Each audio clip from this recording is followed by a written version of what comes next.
Honk. The power of the honk compels you. What's going on, everyone? Welcome, Arvanauts. Welcome all to a Tuesday stream, and in fact, to the first Tuesday of September. That is right. The time has come for us to sadly bid summer goodbye. There may be a few more warm days. There may be some more warm days on the horizon. In fact, it's very likely we'll have a few more warm days. So you might still get a couple of, if you were in the area to do this, couple more beach days, a little bit like that. But then we were going to be giving up the bathing suits for the sweaters and giving up the, I'm trying to think of the analogies, the blueberries for apple pie and, baseball for football and all that kind of American football and all that kind of stuff.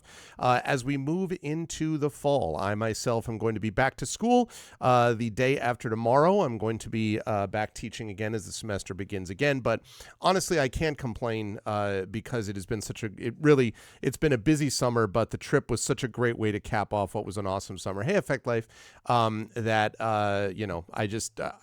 was a very, very good summer that will keep me going, I think, for a while. And I also have managed to get some projects underway that I needed to get moving. I think I'll be able to get them done when I needed to, which is super important because, when the semester starts, I get kind of busy doing other things as well. So I need to make sure I got this other stuff arranged. So that was good.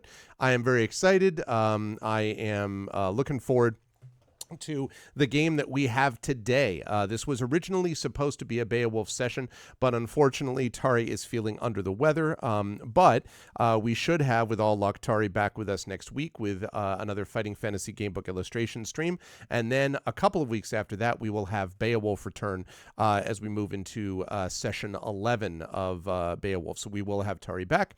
But in the meantime, we are going to have a chance to premiere a game that I've been excited about for a while. This is also going to be the function of our subathon, which is coming up soon. I'll talk a little bit about that as well. And we're also going to do nominations for the Patreon Field Chat Chosen Game of the Month today, too. So all of that is coming your way. I'm super excited for it. But before I go there, just a couple of reminders about ways to support the channel. If you haven't done so already, please follow the channel. Please check out our YouTube at !ArvTube. And if you're watching me over there, thank you. Please consider subscribing there and also checking us out over on Twitch. That would be much appreciated. Discord is !ArvCord, where you can hang out with the Arvanauts in between streams. Twitter is !ArvTweets. Oh, is it Songs of Conquest because that's what it was supposed to be? Oh, yeah, that's right. Okay, well, then that's easy. Then I don't have to do the nominations. That's good because I don't even have to take up any time. That's right. I forgot about that. Yes, that's right. Because Songs of Conquest was going to be August and now has been moved to September. Yeah, that's right. Thank you, Emily, for the reminder. So so we'll do that. That's fine. That's good. That'll be coming up in a couple of weeks on Tuesday. We've got, again, Fighting Fantasy Gamebook illustration with Tari next Tuesday. And the week after that is when we'll do Songs of Conquest. So let's see. Where was I? Discord, !ArvTweets is the Twitter. !ArvSky is the Blue Sky. And again, website for this is arvaneleron.com. Please don't forget that Hearthglow is up and rolling now. We have several of the bios are up now. We have a couple of bios left to go, but otherwise that page is set, and we are now getting stuff up there. There's going to be regular content there, which is cool. Zach and I are going to be recording a Gen GMs show tonight, a long recording, which means that live suing will be Johnny on the spot to get some shorts out there for Gen GMs very soon, and our long recording coming as well. So we got that rolling along. So all of that is all good. We got stuff as we are back into the fall and sort of settling into the regular routine after the summer. So that's going to be awesome. I'm looking forward to that. And again, you can find that at arvaneleron.com. Financially, !Arv Shop is the merchandise area. !Arv Treon is the Patreon. Again, sitting at about 92. Really want to get that number over 100 and beyond it again because that really is the financial backbone of the channel, and it really does make a difference to what we're able to do here. We have a subathon coming up that I'll talk about in just a bit, which I hope will help with that, but you can get cool stuff for yourself and for the channel if you support, so please do that. Also, subbing to the channel allows you to do those things. It is September, which means that new subs are cheaper than they would be normally. It means that gift subs are cheaper than they would be normally, and it means that upgrade subs, so going from like tier 1 to tier 2 subs or tier 2 to tier 3, or from Prime to tier 1, those are all cheaper than they would be normally as well. So please take advantage of that, because that really can make a difference for both you and those custom sub badges and emotes that you can use here, there, and everywhere across Twitch, and can help us on the channel here as well. On the publishing side, Exclamation Point Icarus, that's my graphic novel from Athos Arts. Exclamation Point Library, my Tales and Tomes in the Forbidden Library.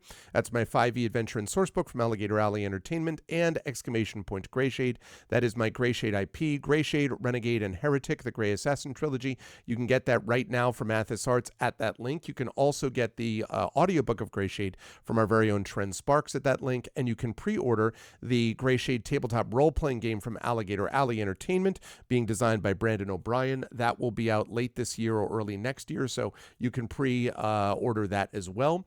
And the last thing I want to mention is that if you haven't already done so, be aware that we've got stuff coming up relating to Greyshade and Renegade and Heretic and other things, so get your information in now, get your pre-orders in now, because you will not want to miss the stuff that comes up next. But we will be talking about that a little bit later on in the fall. And last but certainly not least, Exclamation Point BLM, Black Lives Matter, important to affirm and assert the significance and importance of Black lives. Exclamation Point Help Now, the World Health Organization page on suicide prevention. Important to reach out to others when you need help and reach out to others when they need help as well. And Exclamation Point Ukraine, UKRAINE, to help the people of Ukraine as they fight back against an illegal and illegitimate war with bravery and courage, and send the message we will do so for others in the future as well. All right, so let us turn this on. What's going on, everyone? Good to see you all. I am wearing today one of my shirts that I got from Gen Con this summer, which is "What doesn't kill you gives you XP." I think that's pretty much a legitimate way to look at things. And as you can see, this guy means business. That dude right there. That guy clearly means business. And so I thought that was appropriate for the beginning of Unlimited Adventure Forgotten Realms, which I'll talk about more about in just a minute. But I am very excited for that. I'm also joined today by my cat Ganesh, but you can't see him. Well, maybe you can actually. He is sitting. You might be able to see him. You can see my white wall there, right? That sort of vaguely cat-shaped figure is my cat Ganesh. He was up on the cat tree, but he likes to either be up there or he likes to go down there and lean up against the wall. And I've never really understood why that's comfortable, but I don't fully understand the comfort kind of, protocol of a cat in the first place. So anyway, but he has been hanging out with me in my office for a while. I don't know whether we'll see an appearance from Sherbert, the other cat, but if so, you will be the second to know after me. Okay, so I want to talk a little bit about our calendar, since I have been a busy bee and have managed to get all that stuff arranged. I have the Patreon video newsletter out. I have reset the inspirations for the month for the tabletop stuff. Compression is hiding a bit, true. And then some stuff happening today. So today we have the premiere. Yeah, so I want to talk a little bit about several of those things. The first thing is Dune is off the list for the moment. We have been having some major issues with scheduling on that, and realistically, and I'm just keeping it real with you all, I don't want to keep putting it on the calendar when we can't be sure that it's actually going to happen. And so until we get definitive, yes, now we're all ready to go, let's go, I'm not going to keep putting it up there, because it's not good for the channel and it's not good for all of you to sort of expect that. So Dune is going to be making an appearance at some point, I hope. But until I can know that for sure, I'm not going to keep talking about it or mentioning it. So that's the deal with Dune currently. The better news on that front, though, is that you are going to see at some point, and we haven't gotten the final scheduling yet, which is why I haven't posted it yet, but we are going to be getting the Star Wars with Scientist campaign launching probably towards the end of this month. This, for those of you who watched, were part of ArvCon, this was a special thing that we did with the Damon Runyon Scientists, but they all had such a great time, and John Helfers, who was GMing it, had such a great time as well, that they decided to bring it back. And so John is going to be GMing a Star Wars campaign with these scientists, which is not only good because I love having that kind of content, but also it's more support for Damon Runyon, and you all know how important that is to me and to our community. So I'm big on that. I'm super excited for when that happens. That is going to be releasing, that is going to be happening late this month in all likelihood, or early next month, but that is something I can start talking talking about, because the scheduling is far accelerated, and we are in a good spot now. So very excited for that. It will feature the 3 scientists from Damon Runyon and one more scientist as well, who is not a Damon Runyon researcher, but is a researcher into liver cancer. So we were like, all right, not officially Damon Runyon, but that's close enough.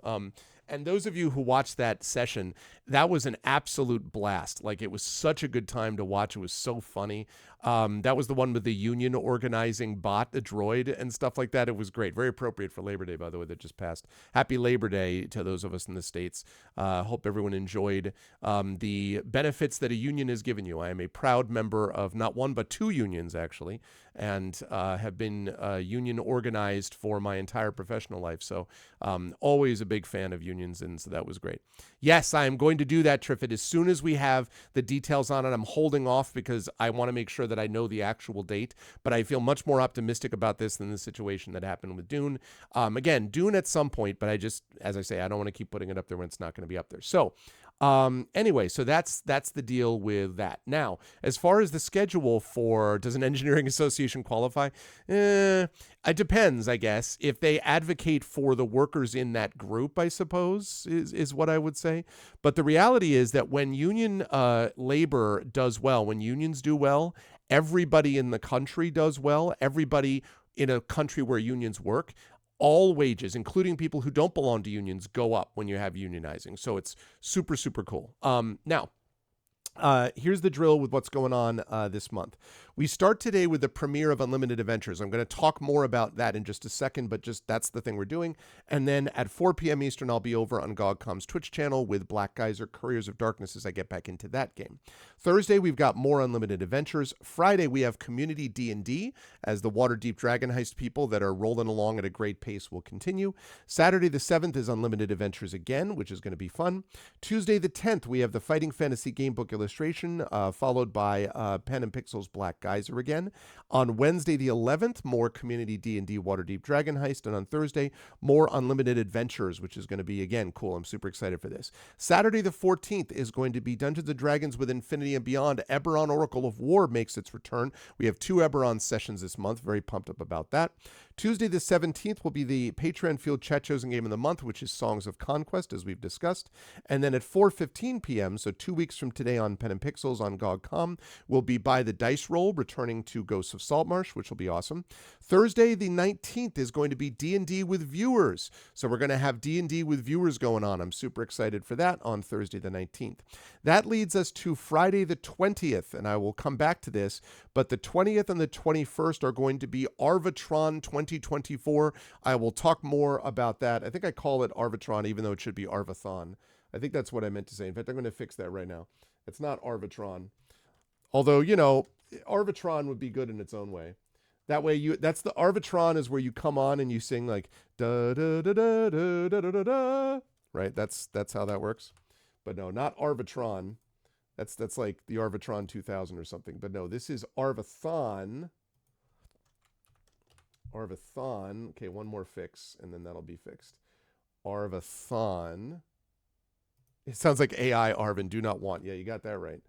No one wants anything relating to AI, even less now in the writing community, right? Good golly, Miss Molly. All right. So the Arvathon, which is coming on the 20th and the 21st, I'll talk more about that in a second. On Tuesday the 24th, we have Beowulf Age of Heroes, which we were supposed to play today, but again, Tari's under the weather, but she should be back over the weather at that point, and she'll be joining us then in 3 weeks for that. And then more Black Geyser on Pen and Pixels. Thursday the 26th is more Unlimited Adventures, and on Saturday the 28th, more D&D with Infinity and Beyond, Eberron, Oracle of War. Expedition will not be, from the Mysterious Peaks is not happening this month, but we hope to have it back, coming back in October. And as I mentioned, Star Wars is still up in the air in terms of what that's happening, but I expect that we'll have one session this month or early next month. Now, a couple of notes that I want to make. The big highlight of this month, obviously, is the Arvathon. It is our second annual subathon. Last year, we did the subathon in September kind of as an experiment. I wanted to see. I'd never done a subathon before, and it was a huge success. First of all, we got tons of subs and Patreon support. It was a big help financially for the channel, but it also was a ton of fun. Everyone just had a really good time. It was a great vibe. We even got an Infernal Salon in there, and, you know, may or may not be working to see if I can return to that again. But it was a great time, and we got a lot of subs and a lot of good community feeling, and it was awesome. So I decided, obviously, with that success, I have to bring it back this year. But this year, we're going to be doing the game Unlimited Adventures, about which I will talk more about in a moment. I'll talk about the specifics of how it works in a few sessions from now, possibly next week. But the basic idea is, the more support and subs we get, the longer the game sessions will go. And we'll have an overlap session, and we'll have like how much the Patreon supports via how much the sub support and all that kind of good stuff. So we will have a lot of cool stuff relating to the subathon. It'll be a lot of fun. You can expect some surprises. I have a couple of giveaways that I'll be doing as well. All of this to support the channel. So that's going to be cool. In October, we have obviously our Halloween show with our annual Poe reading. In November, we have got a couple of things I can't talk about yet, but which are going to be really cool. And then December, we obviously have the end of the year show. And of course, the Christmas Carol with the Our Vocalists. And I forgot to mention that one thing that I did not mention on this calendar is also the Our Vocalists are going to be on either the 17th or I believe it is the 10th. Hold on a second. Let me just double check. It's going to be on either the 10th or the 17th, probably. But we don't have a full date on that yet. So bear with us, because soon we will have something happening soon. We will have something happening with that. So it's either going to be the 10th or 17th, but we are going to have the Our Vocalist concluding the Banner Saga 3. So I did want to mention that that's going to be in here as well. Now, the game that we're playing today, that is going to be our focus playing video game-wise for the next couple of months, is one I've been excited to try for a while. Some of you may remember that a few years ago, I played on stream Pool of Radiance, which was the first Gold Box classic game.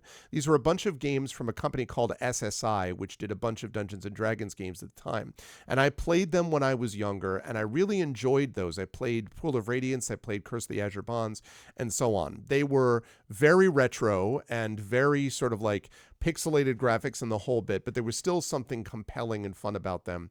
And also, D&D, twist my arm, right? So there was that. But admittedly, they have not aged well in terms of the UI. I still think they hold up as games in other ways, but in terms of like just the interface, it's not great. And there's no auto mapping, and it's just like, it's kind of a pain in the butt. So enter this product called Gold Box Companion, which is designed to work with all of the Gold Box games and essentially provides some quality of life improvements. Number one, it provides instead of having to rest by resting, getting spells, getting Cure Light Wounds, curing everybody, resting again, like that kind of tediousness, it gets rid of all of that, and you can just hit fix, and that means that it will then heal up all of your characters using spell slots appropriately so that you don't have to do it. That's a quality of life improvement. Another quality of life improvement is the fact that you get a character list that sort of pops up above the actual game itself, so you can see the characters that are actually playing, so that's going to be cool. That's going to be me GMing players, probably Triffid, although the 2 months after that, so November, is maybe back to a chat plays along, because that is going to be when I think I have a new game coming that is almost out of Kickstarter. They did the Kickstarter already, but it's almost delivered, which is going to be working with a company that I've done some work with before. You may remember the one that I did last time with chat. The next adventure, which is advanced, and they've made all these improvements, is going to be coming out in the next couple of months. This one is going to be playing D&D with viewers, but in 2 months, it might be one with chat. So we'll have to see how that goes. But this one here is going to be like your standard D&D with viewers thing. Yes. So that's the second quality of life improvement, but probably the best quality of life improvement in the Gold Box game is the fact that it has auto mapping, which, oh my God, is that nice in these games, because otherwise, no thanks. So that's the one thing. The other thing is that I'm also playing a mod for this, for Unlimited Adventures, called Curse of the Fire Dragon. Now, Curse of the Fire Dragon, I happened to stumble onto this when I was looking at Gold Box games. Yeah, I know exactly, right, Triffid? Because the Gold Box game stories were not always kind of up to snuff. The Curse of the Red Dragon, though, Fire Dragon, what everybody has said is that this basically is an excellent story. Like, it's a good story. It's a very solid game. There's a lot to recommend it, especially if you use the preset party. And so we're going to do that. Improved graphics and things like that. Now, this is still like 2001-ish that the module came out, I want to say. But I am excited for it. And I'm also excited that as a retro game, it may be something that also gets us more attention in that D&D score. So I am excited for this, and I hope you folks are as well. So with no further ado, let's head over there. Now, at first you're going to notice nothing at all because this seems like there's nothing going on here, but that's about to change. So I'm going to start this. Let me see if I have that. Okay, good. And then I also have Unlimited Adventures up. So I'm going to start the game. Now, volume, headphone users, be careful because the volume is going to be a little overboard at first. Just bear with me and I'll fix it. But it's going to be a little overboard to begin with. So here we go. Get ready for these high intensity graphics, high intensity qualities, okay? Here we go.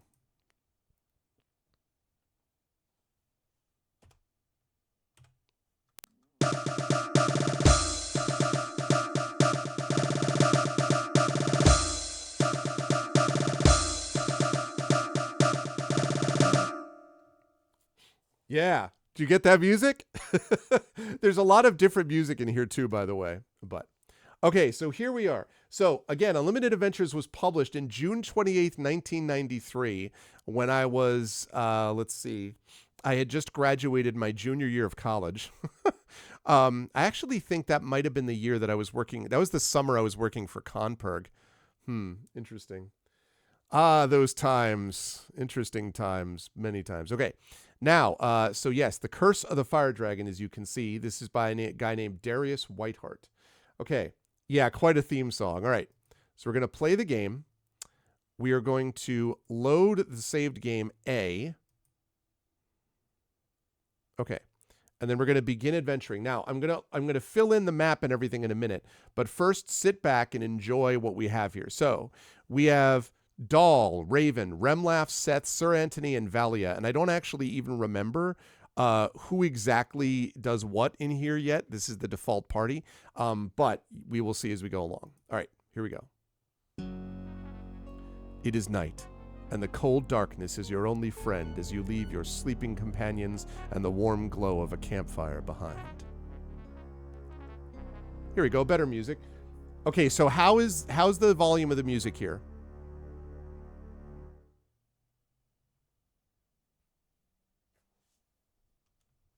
Oh, well, that ended faster than I thought. Sorry. Flanked by the dense forest walls, you travel along this familiar path into the night, with only the pale moon overhead to light your way.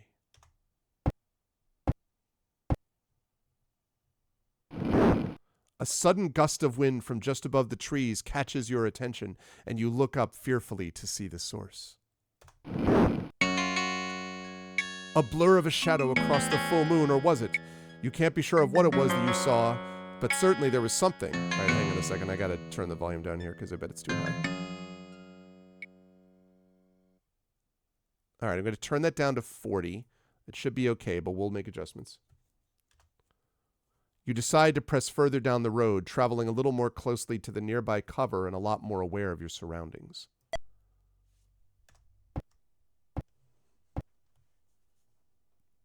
You emerge from the forest road at the edge of a large village, only to watch frozen in horror as a fiery beast descends upon it. Okay, how's the volume?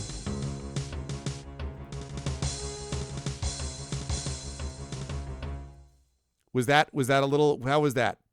Because I can drop it a little further. Lower? Okay. Dropped it now to 30. All right.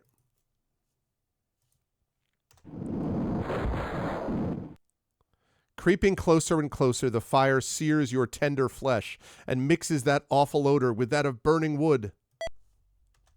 The flames seem to part directly in front of you, allowing you to see the wasted city. Tongues of fire lick at your arms and legs, yet you remain motionless in a state of shock as bodies emerge from their houses, charred and twisted. And that escalated quickly. Your eyes fix on the very center of the flames ahead, and there, with the fiery heart, within the fiery heart, you can make out two figures, one being the dragon, and the other, a young woman hovering mysteriously above the fierce dragon's gaping jaws as she is slowly drawn in by its long forked tongue. No, not the young woman that I've never met before. Paralyzed with terror, you were only able to watch helplessly as the woman disappears inside the creature's fiery mouth. Its belly full and the destruction complete, the dragon takes flight, rising from the flaming inferno like a phoenix. The beast's leathery wings carry it gracefully as it takes a sweeping turn directly towards you. Oh no! The Curse of the Fire Dragon. Written and directed by Darius Whiteheart. Dahl wakes up screaming, but is soon comforted by the others.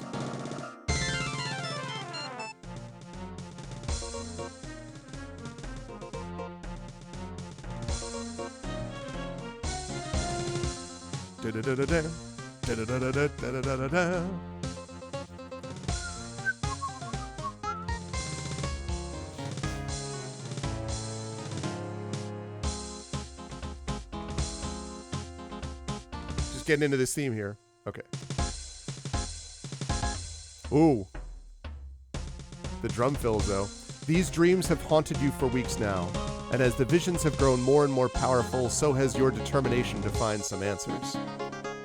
The nightmares seem to be connected in some way with the nearby road, and so you have traveled thus far, hoping to learn something once you reach the end. As the few remaining rays of light disappeared over the horizon and your day's journey came to a close, you were able to glimpse a city in the distance, easily within a few hours' travel. Although the thought of a warm bed and a fresh meal beckons you, the darkness forces you to rest for now and await the dawn. You make your preparations for the night. Okay, now let's see. Now we get to see the joy of... Now I can't activate everything on the Gold Box Companion yet because I have to get to the spot where I can save, and I'm still in the middle of kind of like a cutscene. So, Dahl cannot do magic. Okay. Well, first of all, who the hell is this guy? Dahl's immune to fear. All right, that's good. He's immune to fear. He's clearly not immune to... Okay, let's see what we got. All right. Maul is a neutral evil fighter. Interesting. All right, well, I'm not going to play him as neutral evil, but... So, is that like Roll Dahl? I'm neutral evil. When I'm not writing Charlie and the Chocolate Factory, I'm going out and being neutrally evil. All right. He's got a two-handed sword. He's got scale armor. He's got some baller stats, though. 21 strength, 13 int, 11 whiz, 15 dex, 17 con, and 12 charisma. He's got a 5 AC, probably because he uses a two-handed sword. 1d10 plus 9, though. That is no joke right there. Okay. What about Raven? Raven is chaotic evil. What is this party? She's 122 years old. Well, chaotic evil elf. She's a magic user and thief, level 4 and 5. Strength 16 and 18, whiz 14, dex 18, con 15, charisma 17. She's got a short sword. She have any spells? Yeah, she has charm person, magic missile, and sleep, invisibility, and knock. All right. Okay. It's an evil game. No, it's not, because Remloff is chaotic good. So basically what this is yeah, exactly. What this is basically Remloff and Raven, right? I can already see it. Like, they're a couple, and like, you know, oil and water and all that. But at the same time, there's also the whole opposites attract thing. And, you know, like there's that. So I feel like that's the kind of canon story I'm going with.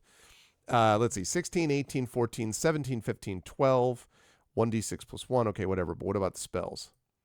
Yeah, Burning Hands. Magic Missile, yep, classic. Read Magic, okay. Shocking Grasp, yep. Invisibility, sure. Ray of Enfeeblement, and the classic, everyone needs this, Fireball. Although I don't know whether Fireball is going to be as effective in a game called Curse of the Fire Dragon.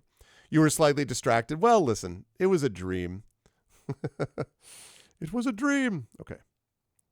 Right. Okay. How about Seth? So far we have one fighter. We have two magic users. What about Seth? Seth is a lawful neutral. human. He's a cleric and fighter. So he's the one to basically keep order, right? He's just like, yo, listen, just don't fight each other. You know what I mean? Like that's what we got. Level 4 and 3. Strength 18, 13. We got an additional strength there. Nice, nice. AC 4, broadsword, scale armor, cleric and fighter. And as far as spells are concerned, we have a curse. We have 2 cure light wounds. We have a cause light wounds. Protection from evil. It's good. We have a find traps, hold person, 15-foot radius silence, and spiritual hammer. Okay, good. I like what I see. What about Sir Anthony? Yeah, see, okay. So this party is an intriguing party, y'all. So we have a chaotic good and a chaotic evil and a lawful evil. A neutral evil, and we also have a lawful good and chaotic good.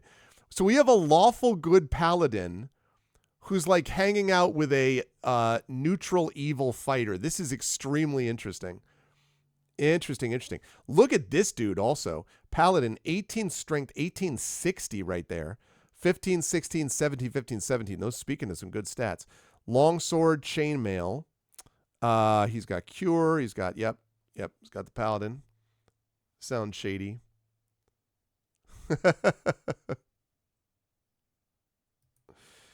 Okay, and then Valia. I mean, it was just a dream, right? So I'm sure it didn't actually happen. And Valia is a true neutral cleric and ranger. Cleric ranger. Level 4/4, strength 18, 14, 18, 16, 15, 14. Again, good stats. With a scimitar, by which I mean scimitar. And with spells, has got bless, got cure light wounds, detect magic, protection from evil, resist cold, and then resist fire, slow poison, and snake charm. It's an interesting party. So you basically have 2 healers, right? You've got a cleric ranger, and you've got a what is it? You've got a cleric ranger. That wasn't it. You've got a cleric ranger, and you've got a there's another cleric, I thought. Wasn't there another cleric? Someone? I thought there was. Yeah, we've got a cleric fighter and a cleric ranger. We've got a paladin. We've got a regular fighter. We've got 2 magic users, but one of them is basically a magic user rogue. So that's basically the way they are. What's up, Nonstop? Yeah. So there we go. So, and I don't know why the stats are fixed. Well, why they're stacked like this, you mean? Or do you mean why are they stacked for each of the characters? This is the default party, Nonstop. I don't know. So yeah, and the alignment like balance is interesting. So, that is going to be interesting. All right. Regardless of that, though, if we save here, it doesn't lead us anywhere. So we're just going to rest, and we're going to rest for 8 hours. The classic. All right. It's 8:12 in the morning. Let's roll. As the dawn breaks, you rise from your slumber and resume the journey, eager to reach the nearby village, but somewhat cautious from the still vivid dreams. After a few hours, you reach the edge of the city, which appears hauntingly similar to the hellish vision of last night. Uh-oh. Walking through the edges of the city, you pass by several townspeople. Some glance at you with sagging eyes, while others pay no attention, continuing about their meager lives with heads bowed and shoulders slumped. Hey, you have no idea if their lives are meager. Maybe they have a great life. They just walk around with their heads bowed because that's what they do. A middle-aged woman sits in a pile of filth along the streets, rocking back and forth and crying over something she holds in her hands. As you step closer, she looks up at you, holds out a long braid of auburn hair, and shouts, "Save our children!" As you continue down the streets, she repeats this over and over again. "Save our children!" Watching you go. Wow. What's up, Pilnus? You make your way to the very heart of the city, where there seems to be some sort of gathering to the north at the base of the large structure resembling a temple. The townspeople stand before you, eyes fixed on the green-cloaked men who stand along the temple walls. One of them speaks, and you struggle forward to hear. "People of Rama, the 6th moon is set, and once again it is time for the offering." The crowd gives off a general feeling of concern, okay? I think I see where this is going. I saw Dragon Slayer, okay?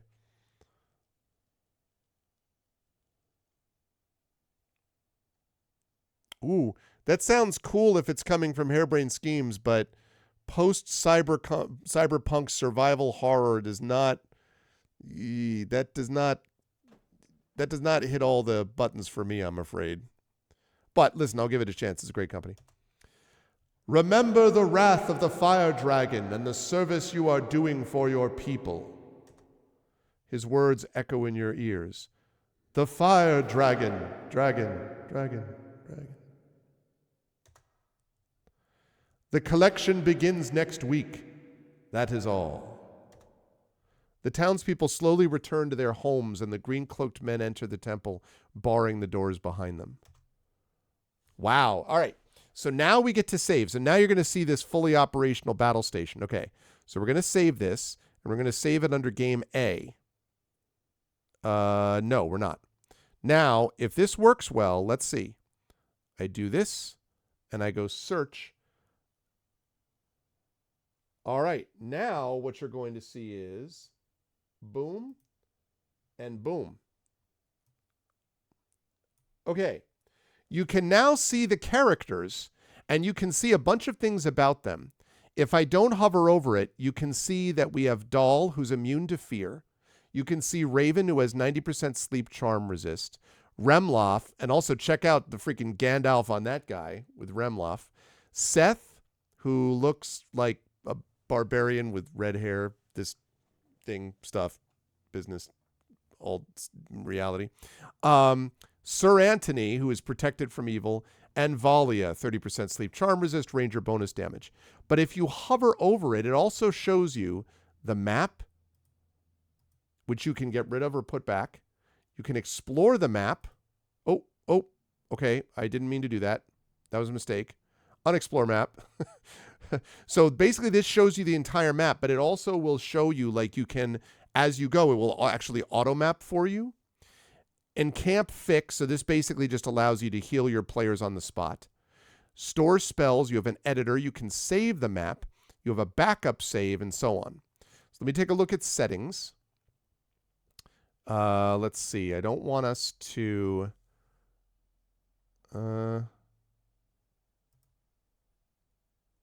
Okay.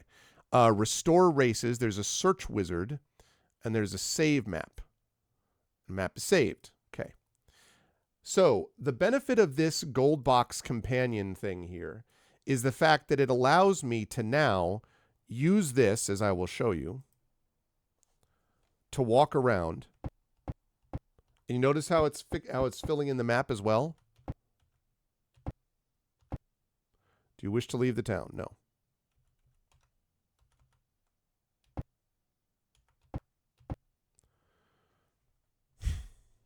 So there we go. And then we just start exploring, basically. Do you wish to leave the town? No, I don't. Do you wish to leave the town? No, but I'm getting a sensation of where the actual town's exits are.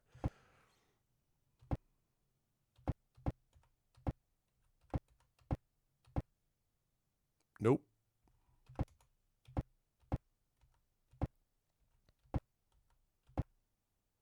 Just leave the town? No.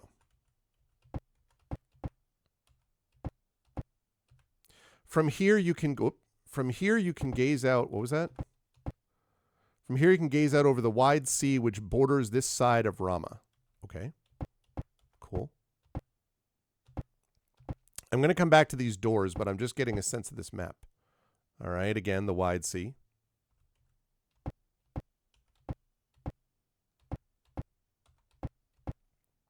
From here you can gaze out. Yes. Again, you can gaze out over the wide sea. Now, the other cool thing about this is that you can also make notes. Town exit. Oh, wait. I did that wrong. Sorry. Okay, 1. Town exit. So now if I hover over it, you see it says town exit.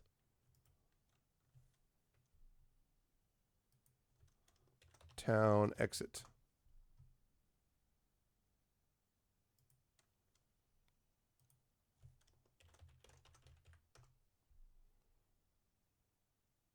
Town exit. It's just so much more useful to have something like this than the way the system used to be, where it just wouldn't. You just were kind of out of luck. Okay. Alrighty. Right. So here we go. Do you wish to leave the town? No, but I do wish to put a map note, which means, okay, town exit.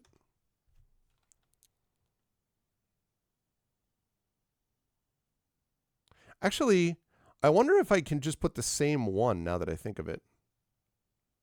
Oh, because that's off the map. Oh, you know what? You know what? I made a mistake then.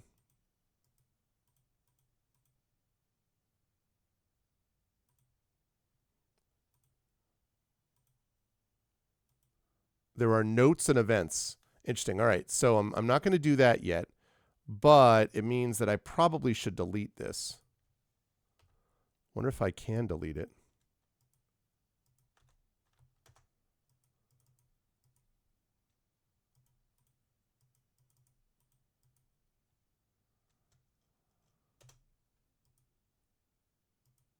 Aha, I fixed that. Okay.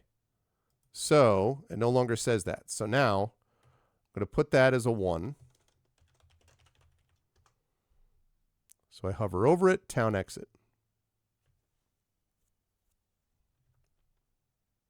Wonder if I can do that for all of them. Can I also do that? I can. So that way, everything that says 1 is a town exit. That's super useful. Okay, cool. So everything that is a 1 is a town exit. Sorry, we will, now that we know that, we won't have to make that we won't have to do that anymore. Okay. And then this is a 0. That is, okay. And then this I want to change to town exit. All right. Town exit, town exit, town exit. So anything that says 1 is a town exit. I'm basically just exploring this area before I start going into buildings. No, I do not. But town exit.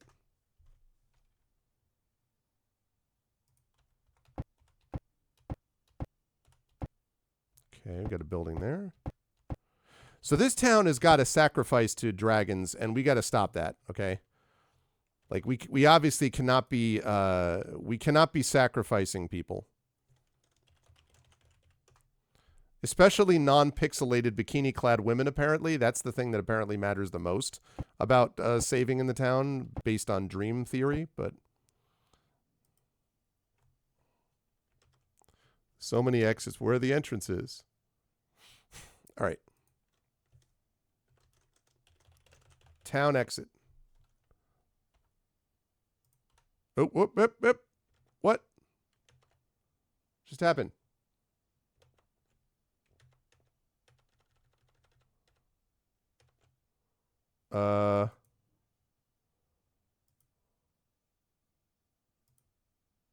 Okay. I think I accidentally closed it for some reason. Okay.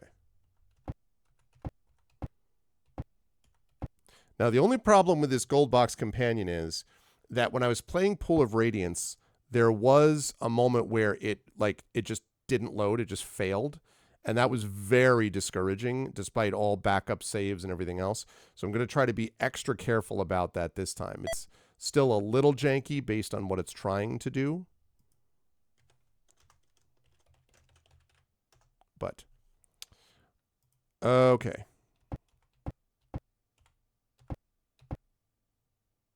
A lot of exits to this town. But I think that's all of them now.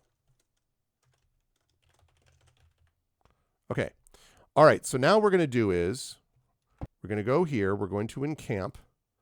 We're going to save. We're going to save in game A. I do not want to exit play, though. Okay. Yeah, exactly. It's a Pixelini-ish thing. Okay. All right. Let's see. Well, I mean, I want to figure out what's going on with this temple, so let's figure out what's going on with the temple. Do you wish to ascend the temple steps to the main entrance? Yes. You travel far up to the temple's main doors. The temple's massive doors have been heavily barred to prevent entrance. Your eyes fix upon a dragon statue which looms menacingly above you. Hello? Unable to enter, you return to the base of the temple.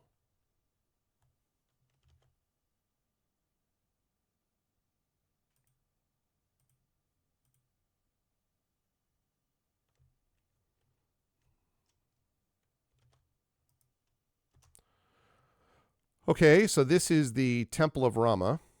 So we'll call that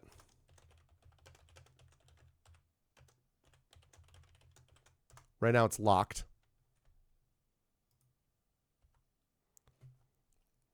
I missed a Princess Bride. What happened? Someone said tiny bikini. I missed your print. What? When did I miss the Princess Bride pun? Oh, there's a shortage in this world of bikini-clad ladies. Should be ashamed to lose this one. Yes, yes, yes. There's a shortage in this world of perfect breasts. Would be ashamed to lose that one. That is a great line. Okay. Oh, I see. All right. Search. Okay. So now what I want to do is I want to back up. I want to save the map. Okay.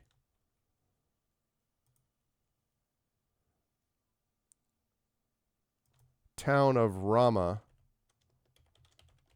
Backup.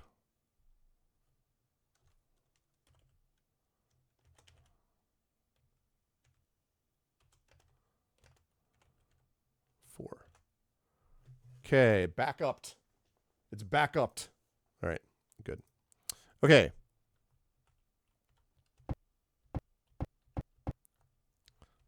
All right, so this is the temple. I don't know. I mean, this has got to be one of those deals where the temple, like, initiates. The temple, like, knows the drill. Like, they have some deal with the dragon, right? So it's not just an offering. It's the fact that they're like, oh, yeah. You know, we'll get power from you if you do this, that, and the other, right? I mean, that's how this rolls. Okay, so there's the temple. All right, time to start banging down some doors and finding out what the hell's going on with these people. Let's start with... Quite probably. High arched ceilings and stained glass windows catch your attention as you step inside the chapel. The priest stands before you and says, "Welcome, my friends, to the Chapel of Vigilance." Do you ask for healing, equipment, training, or info? How about info? The Chapel of Vigilance is a place of rest and sanctuary in these dark times ruled by that terrible fire dragon. If you can help support this holy beacon, it would be much appreciated. Many warriors come to the chapel to pray overnight, seeking favor from the gods. You might want to return here from time to time if you were in need of assistance. Do you ask for blah, blah, blah? Okay, all right, I already know about that. Yeah. Okay. All right. That's good to know. I don't need it yet, but thanks. So that's the Temple of Vigilance. I'm going to name that 3.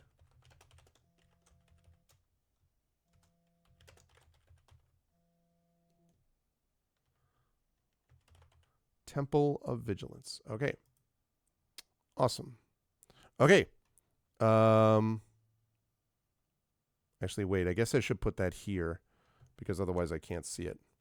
Temple of Vigilance. Okay. And then this one we will delete. Right. Okay. All right. So there's a temple. Uh-oh. What happened? Cannot open something.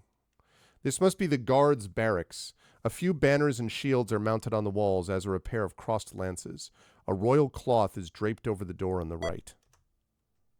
Okay. Whoops. Not here. Okay.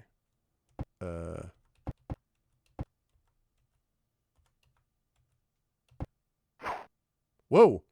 An aged knight practices his sword combat on still nimble feet. His skill with the blade only hints at the mastery he must have once possessed.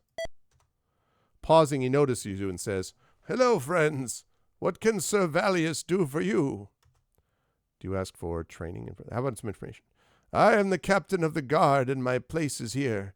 I wish you all the best, my friends. While you're here, I would be happy to train your fighters for only 20 platinum." I don't think they can be trained right now.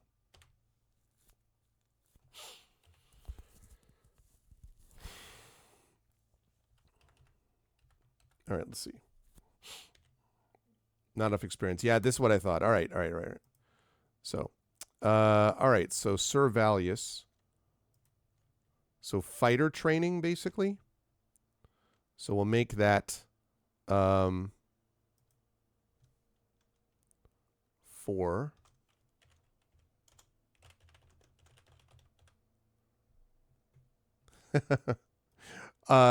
Yeah, the question is how much. I don't know yet how much like talking there is versus other things. You know, like I don't know yet. So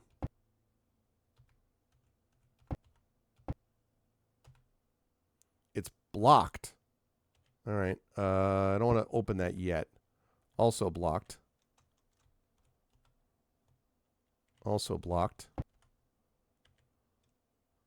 Yep, what? No, I don't make camp. Also blocked. All right, so these are all locked. All right, well, so we are going to save it. Save. A. No. Exit. All right. Bash. Oh, the guard does not appreciate you forcing your way to his room. Sorry. I'll just try here. Hi.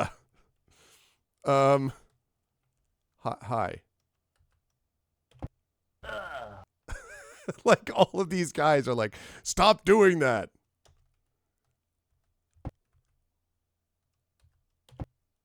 Oh, what's wrong with you?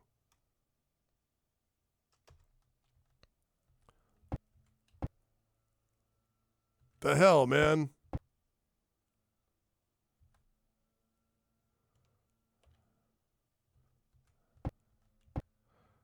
All right, so these are just like, so these are guard quarters. Huh.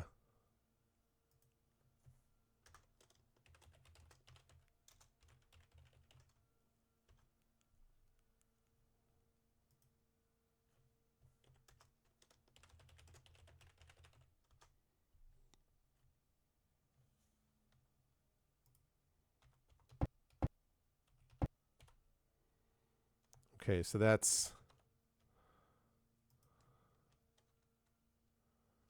5 guard quarters, and that's 5 guard quarters. Okay.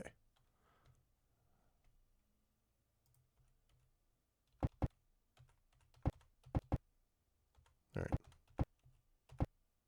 Okay. All right. On we go. An old man sitting at a table in front of you studies a gem for the tiniest imperfection. It is a good question, Triffid. Well, besides my own heroes, who I have several female characters among my group, so there's that. After several moments, he speaks, his eyes never leaving the prize jewel. "Well, what can I do for you fellows?" Do you ask for gem appraisal information? "If you're looking to sell your gems or jewelry, check with me first. I can assure you of a fair price." "May I help you?" Appraise the gems. 25 platinum. Sell. 25, sell. 25, sell. All right, what about you? Gems. Sell, sell, sell. How about you? Appraise. Sell, sell, sell. All right, how about you? I see it. Whoa, sell, sell, sell. Appraise, sell, sell, sell. And appraise, sell, sell, sell. Okay. Great. Exit. And leave. All right. No, I know. That's a very good question, and I don't have the answer to that yet. It's a very good question. Okay, what are we up to? This is like, do we even have a note for 6? We don't. Okay, so 6 jeweler.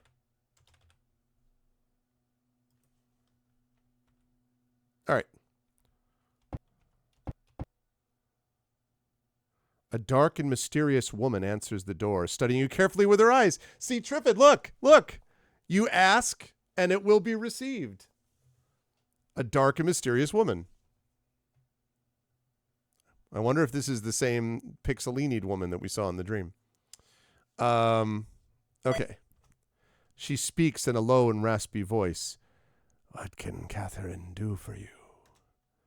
Do you ask for information? For a small fee, I will consult the spirit world and tell your fortune. All things will be made known to you. Okay, your fortune. 20 platinum. Yeah, I got it. Doll puts the coins on the table as the medium gazes into her crystal ball. It is very cloudy. I see a heroic quest in your future, filled with great danger and many treasures. What's this? An old man is waiting patiently for you in the northwest corner of town. Go to him. Ooh, all right. Wow. Okay, so northwest corner of town. All right, thanks. So basically this is, if I'm stuck, this is where I go, right? Northwest corner of town, huh? All right.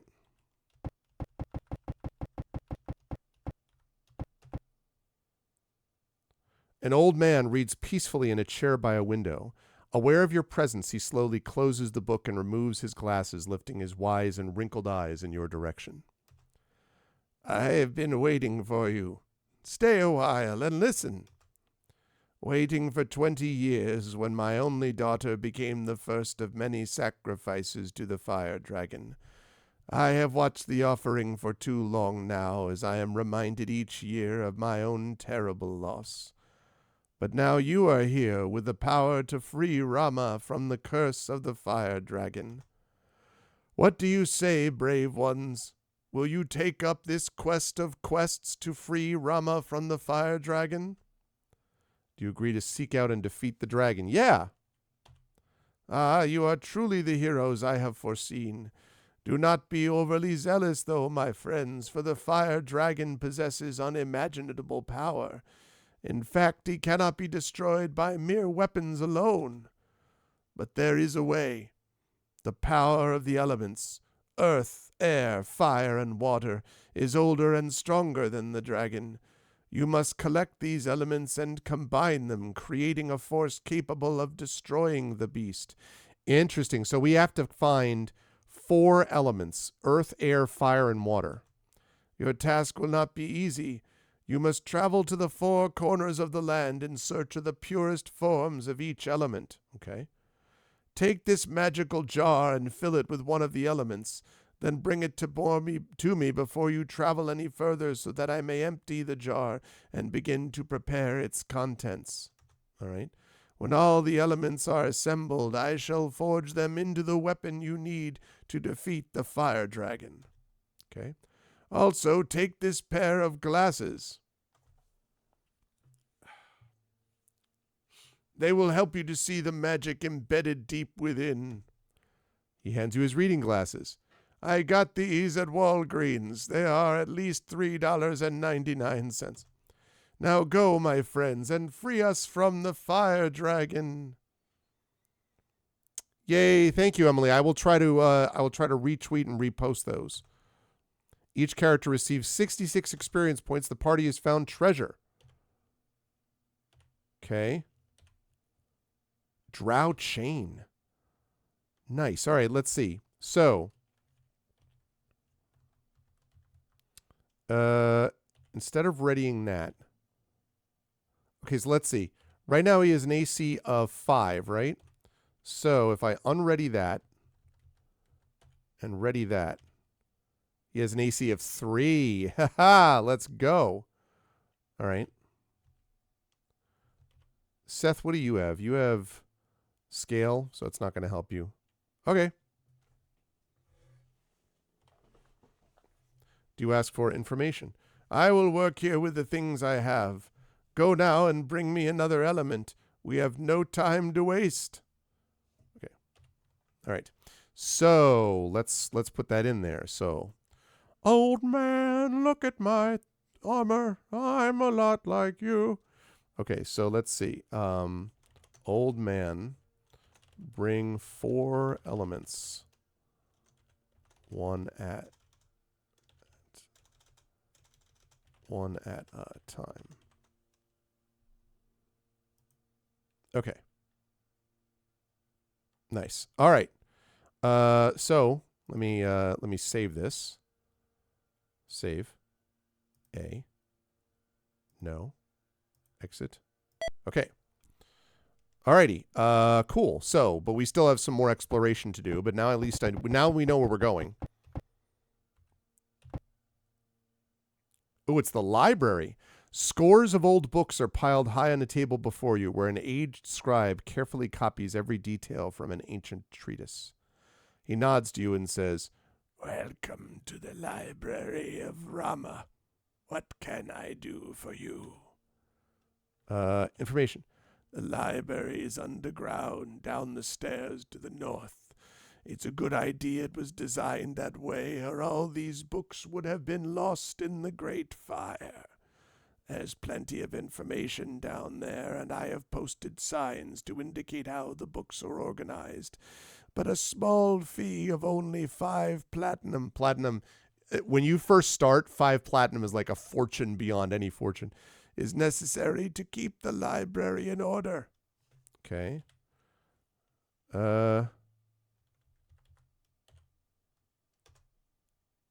Scribe points you towards a stairway to the north. Okay. Ancient tomes and manuals line the walls of this room, a wealth of forgotten knowledge. On the shelf beside you rests a quill pen, a bottle of ink, and a stack of parchment. Taking a piece of paper and the pen, Dahl says, "This will come in handy if we find some important information down here."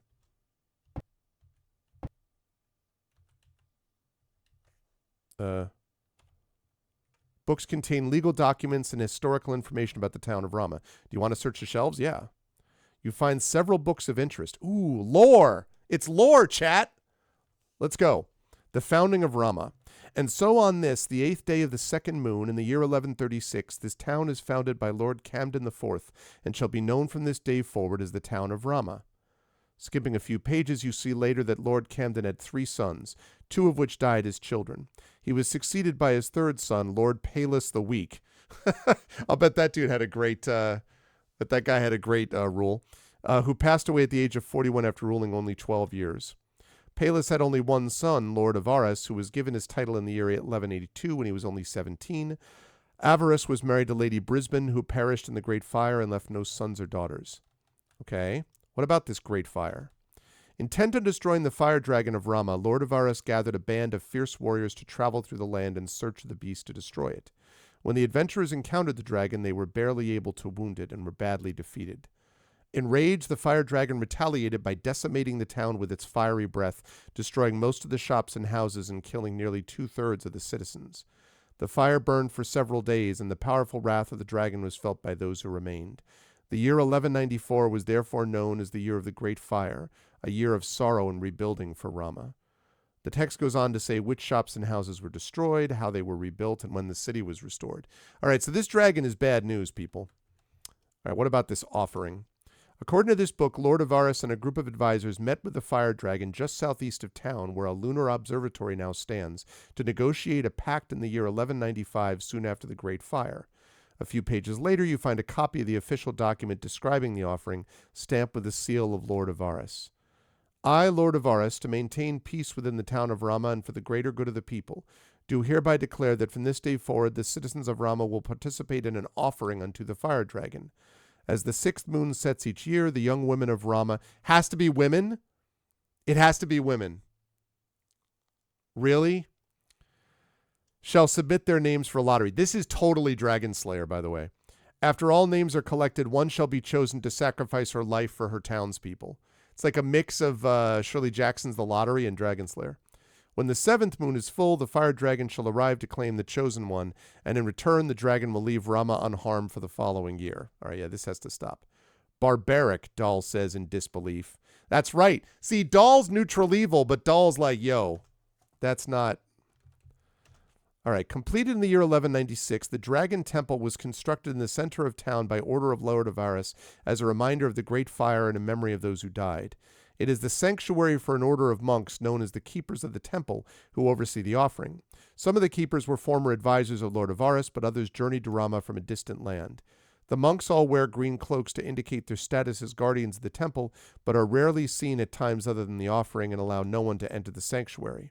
It's commonly believed that their leader serves as ambassador to the fire dragon. These people are sketchy. Yeah, exactly, Triffid. I was wondering about that myself. The annual census. This text includes town records of births, deaths, marriages, and wills for the citizens of Rama since the town was founded.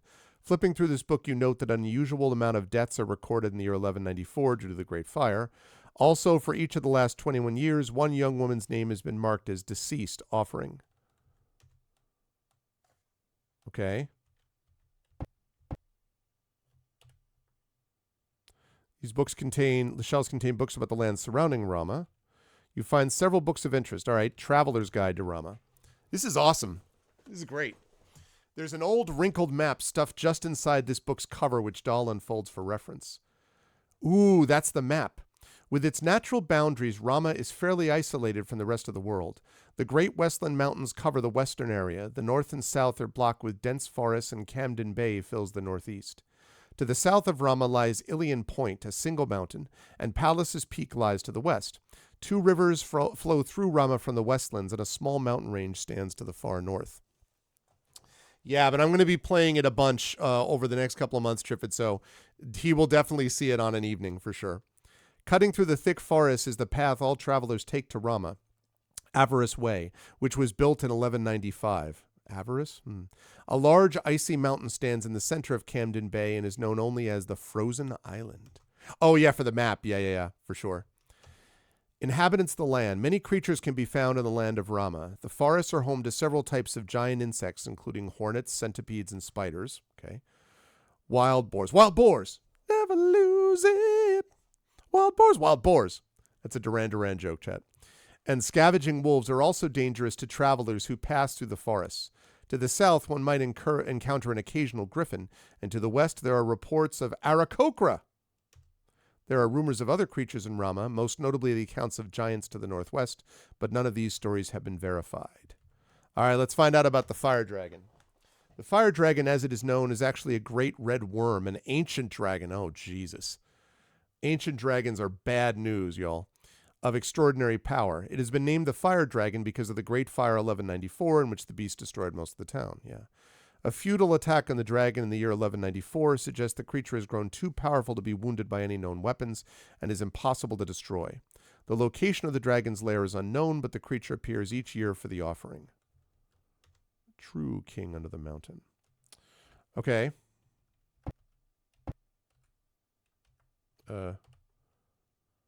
Library directions, town history, legal documents, general reference. Manuscripts in Arcania, the land of Rama. Okay. Lunar general reference manuscripts in Arcania. All right. Yes, we searched the shelves. Searching these shelves proves very difficult and time-consuming, yielding few results. Many of these books deal with theories of magic and fantastic artifacts rather than anything that would be useful. Additional searches may be necessary to find helpful information. You search through the shelves but find nothing of value. Let me try one more time. All right. So, what about over here? General knowledge books. You find the following books, all right? Modern Arms and Armor. Information regarding weapons and armor of the current age. You flip through it looking for unfamiliar topics. This body garment, a tunic, is slipped over the head, may be styled with or without sleeves. It may be girded at the waist and can be knee or ankle length. It is a common garment worn in daily life. Brigandine armor is composed of small metal plates riveted to an undercoat of soft leather, thick cloth, or coarse canvas. A further overcoat of cloth is applied to the exterior of the suit, making the armor less conspicuous from a distance. It is a light armor and is quieter than plate, banded, or chainmail. It's also fairly easy to make, so it's quite common throughout the land. The glaive is the most awesome weapon of all time. First found in the 1980s movie classic Krull. No. The glaive is a pole weapon with a large head shaped like a life or a sword mounted on an 8 to 10 foot shaft. It effectively takes a normal sword and gives it a great reach. Okay. What about Secrets of a Baker? This surprisingly thick book deals with baking breads, cakes, and pastries and includes very specific details regarding ingredients and baking time. Dahl begins to copy this down but is stopped by another member of the party. What? You talking about? Why would you stop it? Of course we want Secrets of a Baker. You out of your mind? Musician's Guide to Performance. This manual has extensive lists of musical instruments, many of which you've never heard of, and sections on each family of instrument describing how to properly play it, its range, and even literature suitable for each level of musician. There's a later section dealing with performance in a concert setting and how to overcome stage fright. While this is all very interesting, it's terribly irrelevant to your present situation.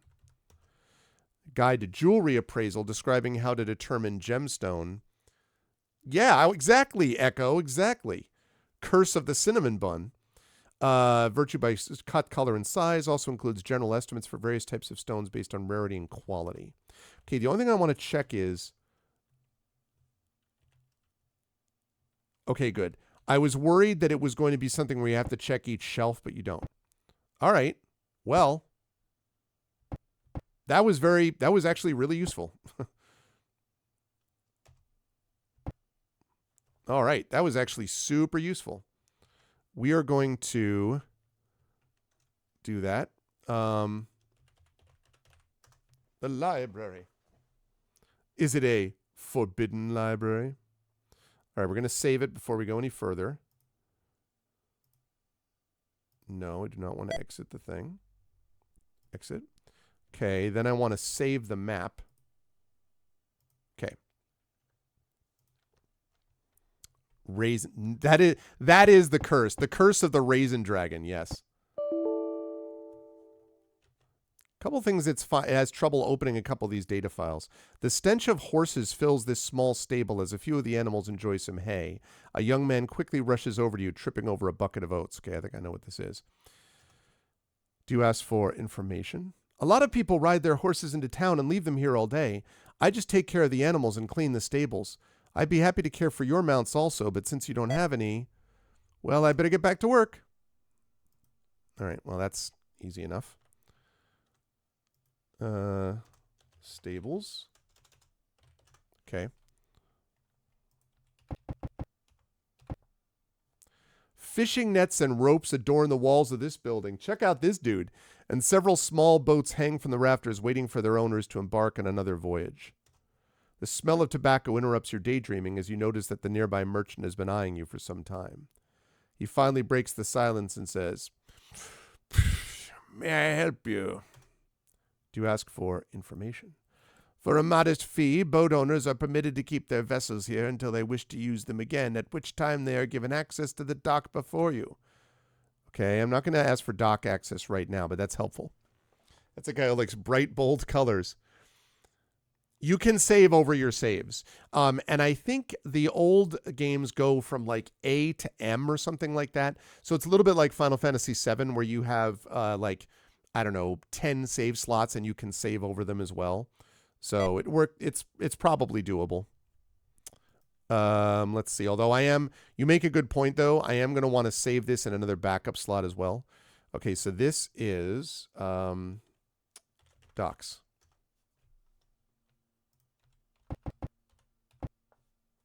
As you enter this shop, you are greeted with a loud banging of a hammer as the man before you drives a nail into a freshly cut plank. After wiping the sweat from his brow, he approaches you and asks, "Well, what can I do for you?" Do you ask for information? I probably don't have very much here that would interest you since I mostly build furniture and things. You're welcome to look around, though. I do have a few fine quality weapons. All right, what do we got? 20 arrows. You got a quarterstaff +1, huh? All right. Who's my guy that has a quarterstaff? I think it's Remloff, right?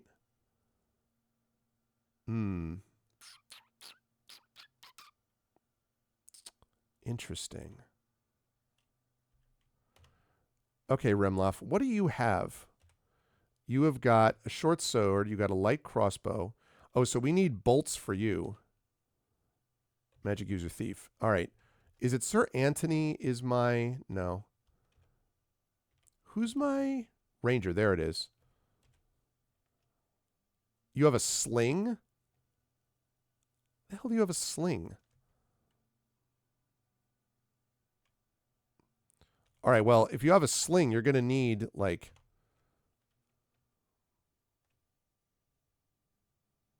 Should buy a longbow. Although may not be... Yeah, no. Longbow. 40, 60, 80, 100. Okay, that should be good. 100 arrows. Items.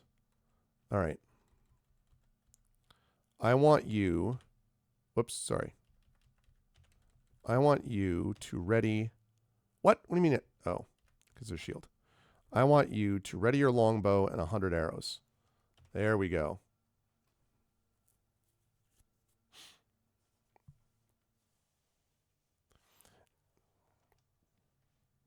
Yeah, so what I should explain this, by the way. No means that the item is not readied. So you have to ready this item if you want to use it in combat.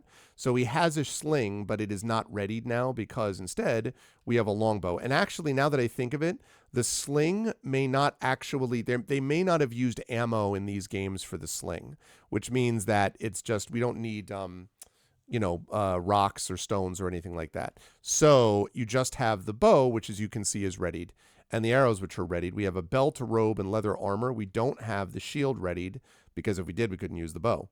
So that's the way that works. Okay. And then that quarterstaff. I want to see who has the quarterstaff. Okay, Remloff has a quarterstaff. It's a lot of money, though. They're really charging me 600 platinum for a quarterstaff. +1. I know it's +1, but...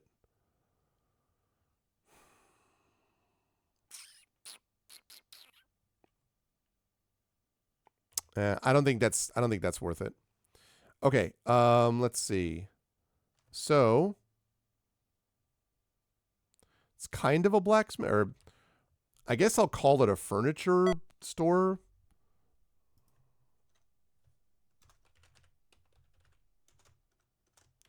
Bob's discount furniture. There we go. That's appropriate. All right. Let's see.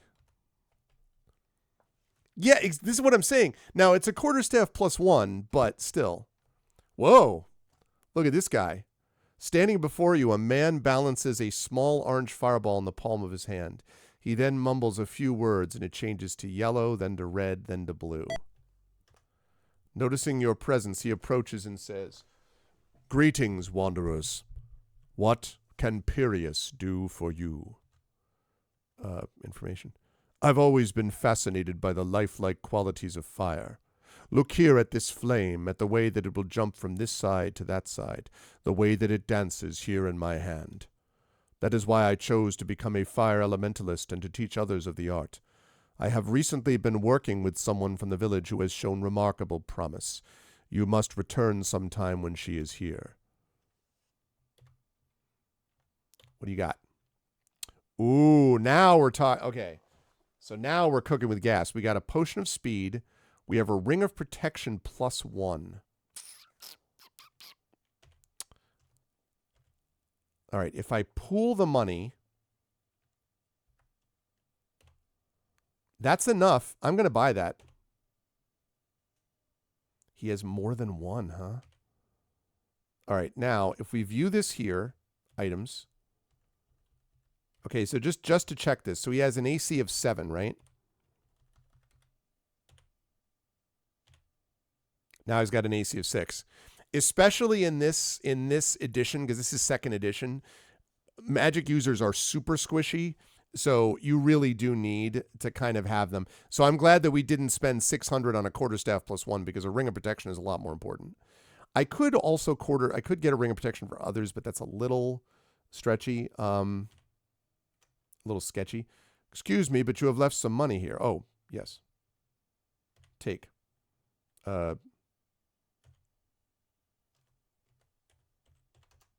we go. Right. Okay, so now what I need to look at is, okay, there's no gems or jewelry to appraise. What about training?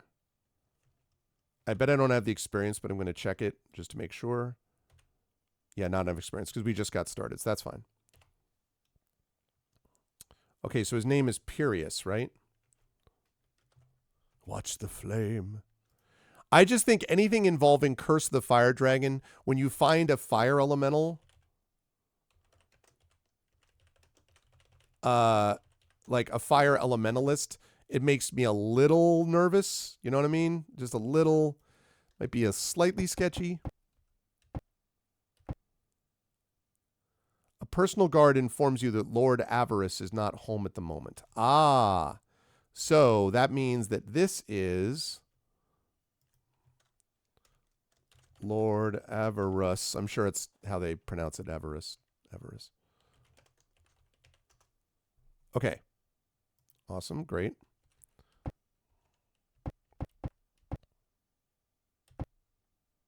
The heavy crash of iron on steel comes from the back of this shop. All right, let's get the sound.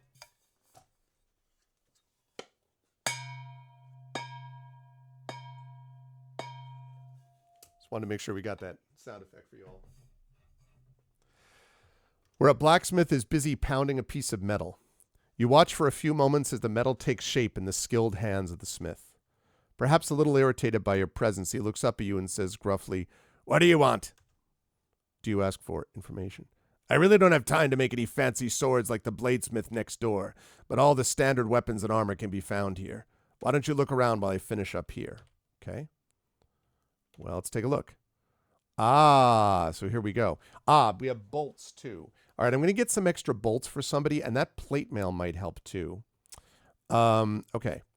Let's look at, who is it that's got the bolts? No, he's got darts. View items. It's not that one. View items. Okay, him I don't want to have arrows unless he has to have it. So, who's got the bolts? Is it you? No. Must have been Raven. Ah, yes, Raven. Okay, so it's unready you. It's wrong class. It's the wrong class. Why the hell are you holding it?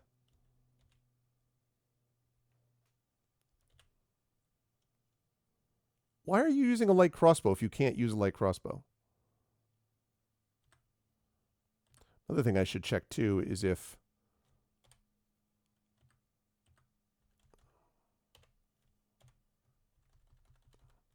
is this just a regular ruby? Yeah. Not enough money. Oh. Okay.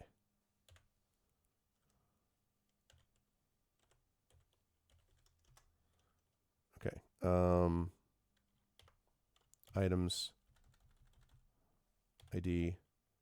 Yes. All right, that's what I figured. So that was just double checking. Okay, that's good to know. Wonderful. Okay, so bolts. So if you can't use bolts, then there's not much really a use to have it in the first place. Okay, so then we're just going to look and see. You have got Drow Chain. You've got a belt, a boots, and cloak. You've got, right, scale armor. I bet plate would be better, though. So we'll think about the scale armor. Chainmail and leather armor. Okay.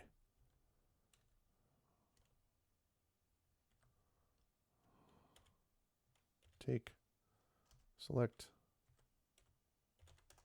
Oops. All right. And then I'm going to buy. Now this is retro. What's up, Craigery? Yes, it is. Yes, it is. All right. Buy some plate mail. I'm overloaded. Why am I overloaded? I am? Oh. Yes, I suppose I am. Possibly because...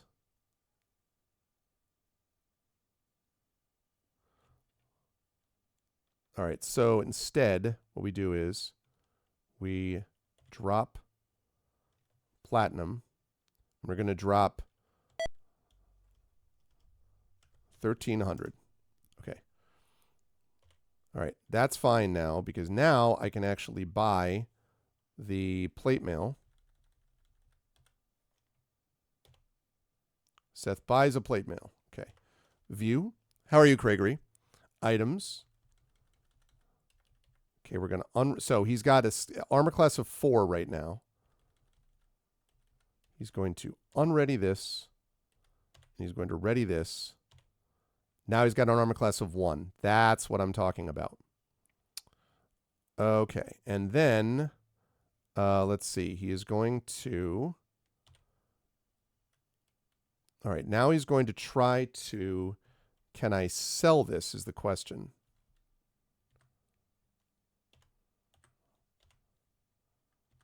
No, I don't want to do that. View. Items. There we go. Okay, so he's going to sell this. Yep. Sold. Okay, and I'm going to have you sell scale armor. Yes. Okay. Right. And then I'm going to have you take, select 1,300. Right. Okay, great. We're good. Wonderful. Outstanding. And leave. Okay, so that's the blacksmith. Pretty easy. Ready for some fall weather. Yeah, you're getting it. You are getting it for sure. That is on the way. No question. You'll hold out some fall Halloween decorations. That's funny. You're like, come on, you can do it. All right, we almost got this town explored, chat. The scent of freshly tanned leather floats through the room as the tanner polishes a belt. He notices you and says, "Greetings, friends. What can I do for you?" "Please feel free to look around. You know, I've always been proud of my work here, but I recently received a shipment of such exceptional quality leather that I had to make a few suits of armor out of it." Really? Okay, I think it's you who has leather armor, right? Yeah. Okay. What do you got? What do you got? You got leather armor plus 1. Hell yeah. All right, so what we're going to do is we are going to pool. We're going to take... And take all that. I don't know whether they'll let me pick it up, but I hope so. Oh, good, I can. Exit, great. Now we're going to view this. We're going to do items. We are going to unready this. Actually, first of all, so leather armor right now is at 6, right? Unready that. Ready that. Now it's at 5. Yeah, buddy. All right. And then we're going to sell this.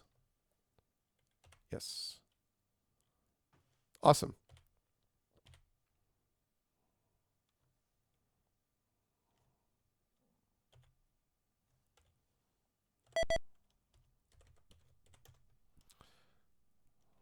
All right, I think that's all because all the rest of this... Oh, they have leather armor plus 1 for several of them.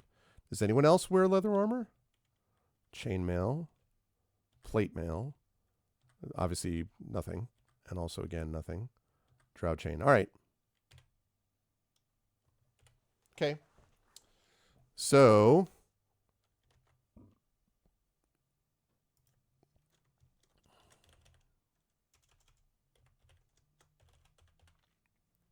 Armor smith. Okay, here we go.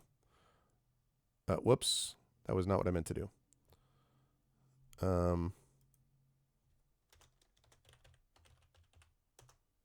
Okay. All right.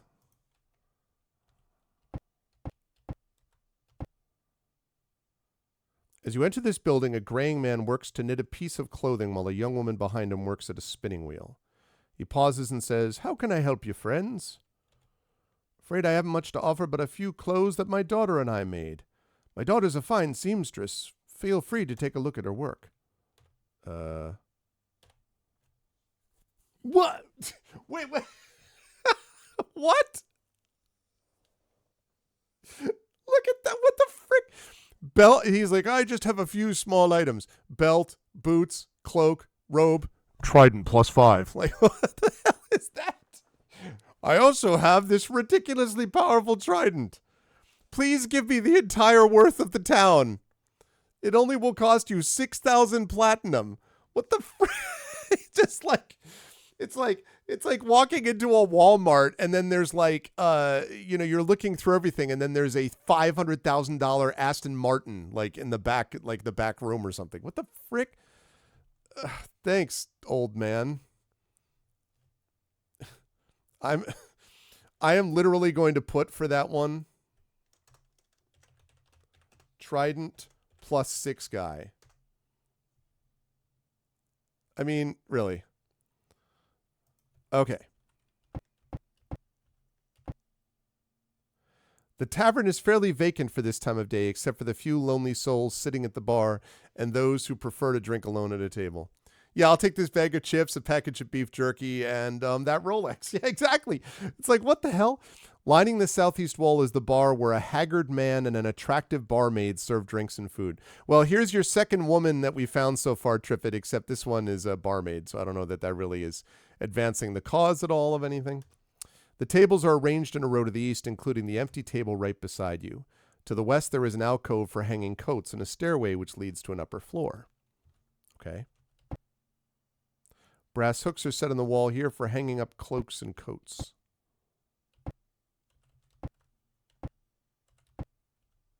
Empty table rests here. No, not yet.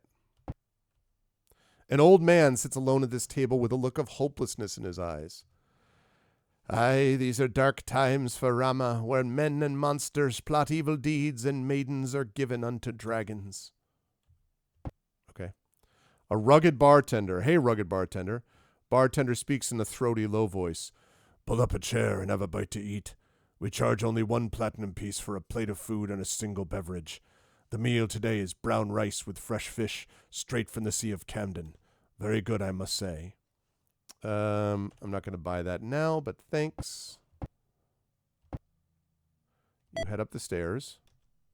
An unshaven innkeeper pauses at your arrival and responds with a simple grunt. "The rules are posted right here. No fighting after dark, no assassinations, no stealing from guests, and no hexing the innkeeper. If you can follow these rules, you may stay here as long as you like for only 5 platinum." Okay. Not going to do that now. But thanks, I now know. Oh.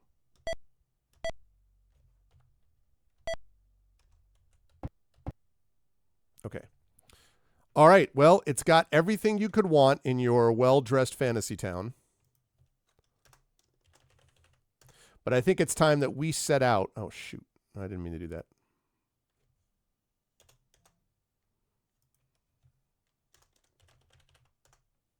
Okay. So we are going to save.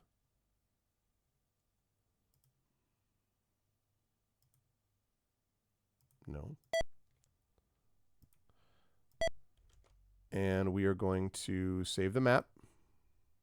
Okay. Alrighty. Let us go off. Let's see. So our downstairs leaning against the bar. Okay. It is time for us to head out of town. Yes. The party's drow equipment dissolves in the sunlight.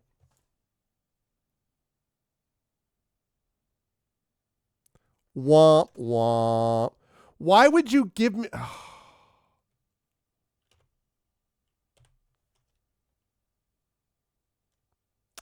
Well, crap. Yes, enter the town of Rama. I mean, the thing is, like, is this town blocked from the sun? Like, I would have assumed... Jeez.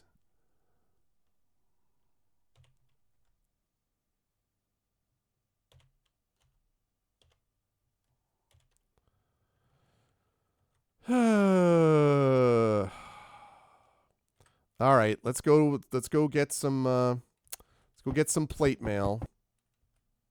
I think is it this guy? I think it's this guy. Man.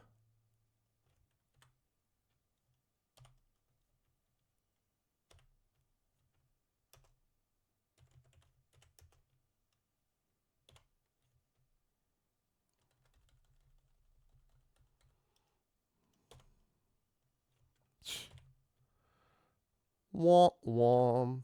All right, here. All right, that at the very least is not going to melt in the sun.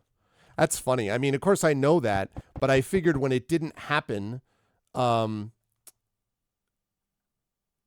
know, like when it didn't when it didn't happen out in the sun in the town, I was like, well, you know.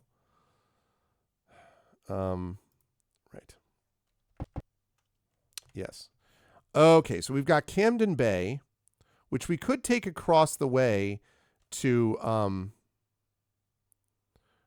we could take that across the way to that frozen ice mountain, but we may not be ready for that. So we basically just got to explore. So I think we're going to head east.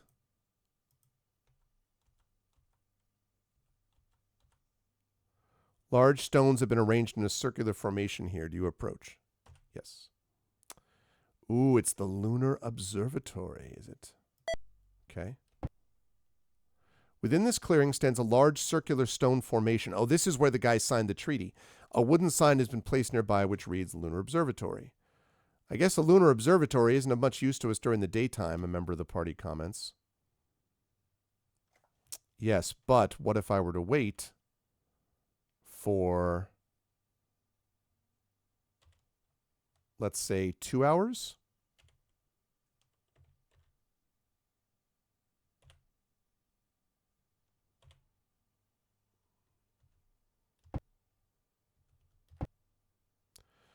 Okay.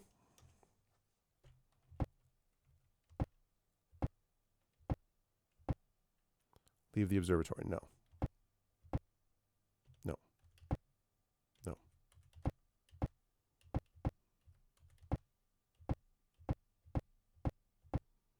No.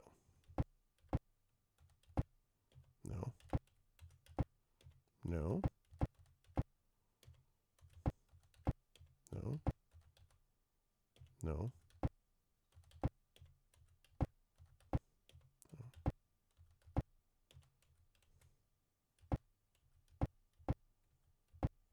All right. Let's see what this observatory shows us. This must be where we stand to look at the moon, Dahl says. There is no moon to be seen on this starry night. It is the new moon. The seventh moon has not yet risen, someone says. Oh, okay. Fair enough. Just stars must be a new moon. Yep. All right. I wonder if I can make a note on this map. I don't think I can. All right, so that's the observatory. High above you on a rocky ledge, a cave lies partially hidden by trees and underbrush. Do you enter? Yes. Oh, it's a griffin cave. Okay, let's save this under something different. Let's save this under B. No. Do not exit.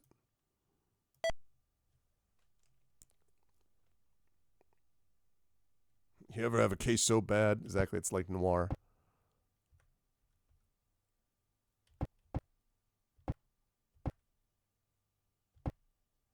A young fledgling emits a high-pitched screech as it spots you, calling its parents into battle. A battle begins. Here we go, chat. So welcome to the amazing Gold Box combat. Now, the thing about Gold Box combat, and it's striking me that I'm probably going to have to play a little music along with this. I got to go find me some music for this. Let's make it, because I thought there was music within here, but let's fire up some music, and then I'll explain the way the combat works here. You know, between things. Yeah, the Griffin sprites are pretty cool, right? Okay, let's go with...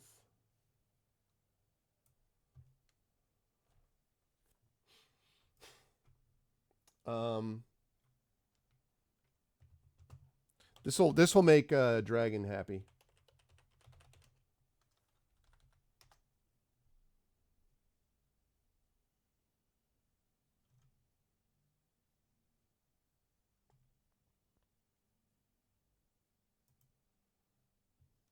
Save with Not that.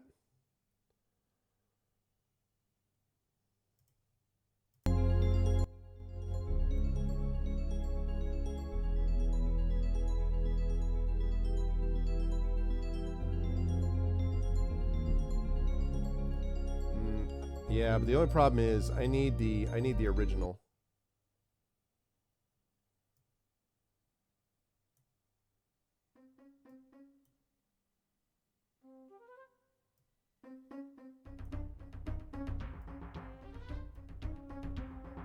Okay, there we go. Okay, here we go.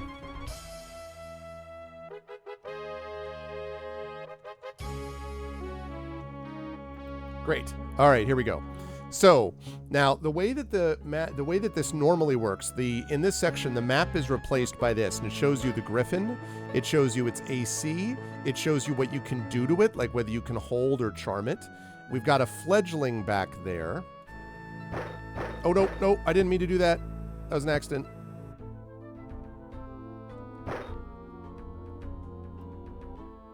No. Undo. Can I view, please? No. Let's see.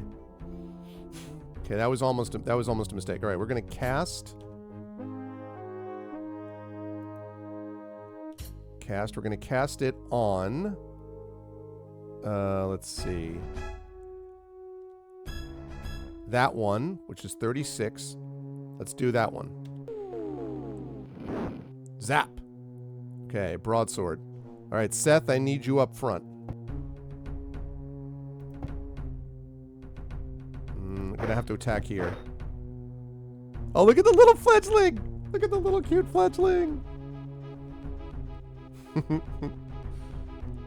Let's see.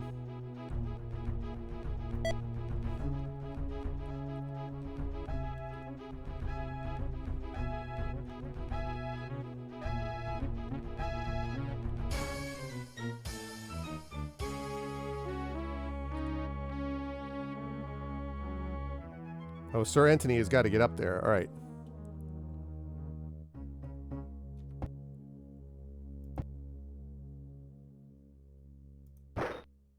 Okay. He's just a little guy.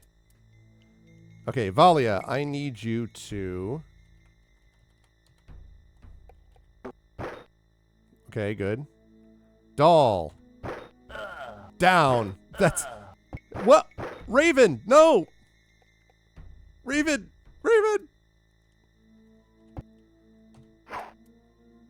Okay, I really need you to kill this person quickly. Let's see. Oh, I'm out of magic missile. Okay.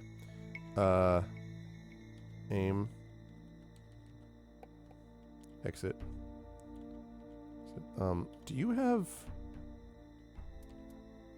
Oh, okay. Yeah, no. Do not ready that. I want you to ready that. Okay.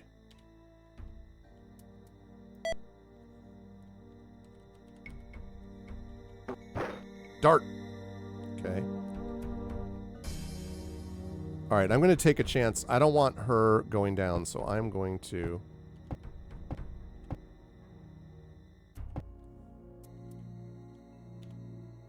Raven is bandaged. Okay. So now Raven is safe. Time to get rid of the fledgling. Not with that weapon. Oh. Yeah, I forgot I have a bow. Fledgling flees in panic. Goodbye, fledgling. Okay, we defeated it. Success. Could not tame the fledgling, sadly. We got no treasure. All right, let's, we got to fix up Raven there. Raven kind of got smacked around a bit. So, fortunately, though, we have Cure Light Wounds on Raven. We're going to cast Cure Light Wounds again on Raven. You can't hide. And then we are going to have 1 second. There we go. Okay. And then let's see. Who else do I have? Nope, nope, nope, nope, nope, nope, nope.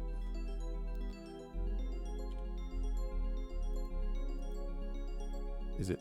I think it's Valia has this. Yes. Cure Light Wounds. Cast on Raven. 18 out of 27. I need another one like that.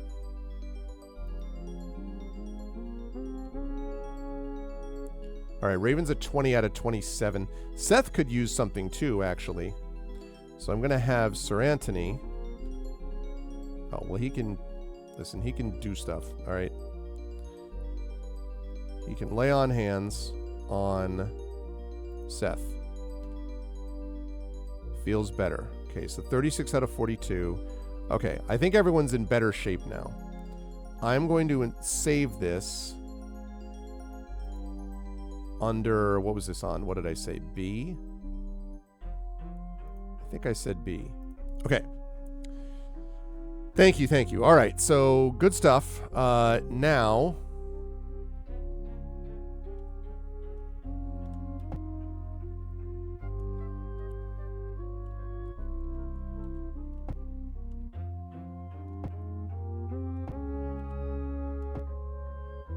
There's a foul odor coming from just around the corner. Oh boy. This large nest contains bits of fecal matter and the half-eaten remains of a horse carcass. I mean, rotting carcass coupled with the griffin feces render this nest an unsuitable resting area. I'm not going to rest here. I'm going to search. Ugh.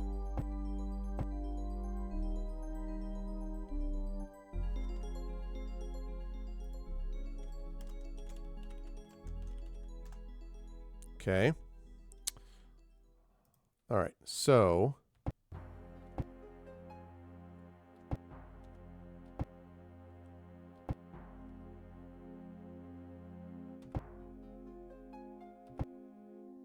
there are bones and small picked over bits of flesh strewn about the center of this room. Where hungry eyes turn on you, a battle begins. Uh-oh. Okay. Oh, they're up there. Okay. Interesting.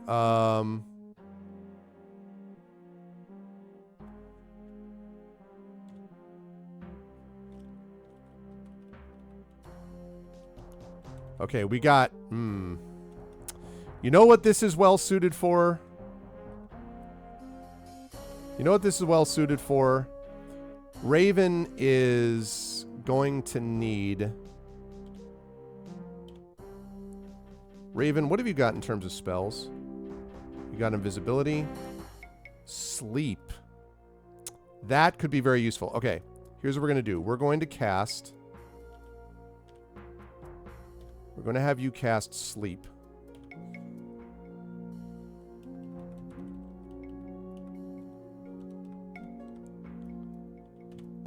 Sleep. Did that not work?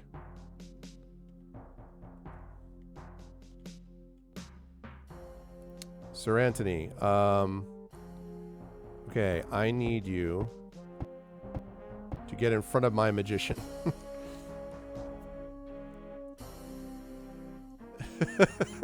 Exactly, Emily.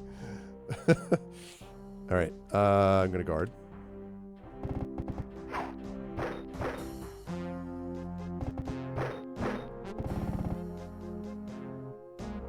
Okay, this is a little bit not what I was hoping for.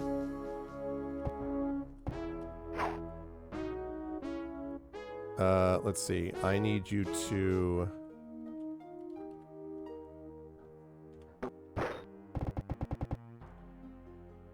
Okay, this is what I was hoping you would do. The time has come for a little something I like to call Fireball.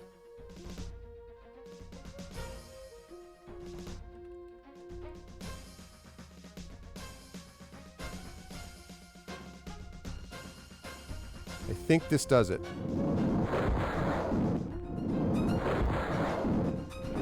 $15 points, 7 points, 7 points. 3 of them saved? That's not great. Gotta be honest, that's not great. That's less... It's not wonderful. I don't love that.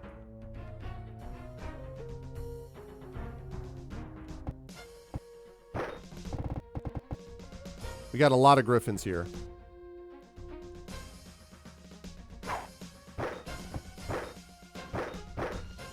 Ow. Okay, Raven and Sir Anthony are in not great spots.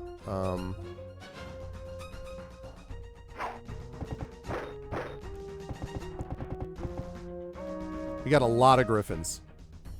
This is not great.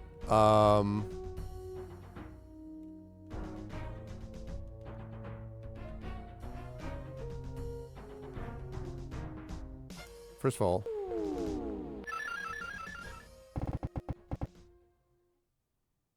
that helps him, but it doesn't help anything else.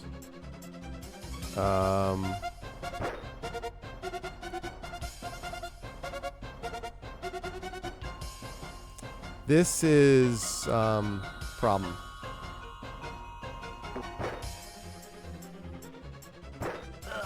Nice. Down goes one griffin.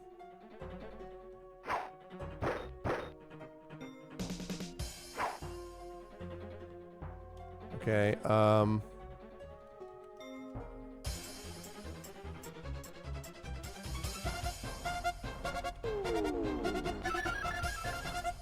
Griffin is weakened. That's good.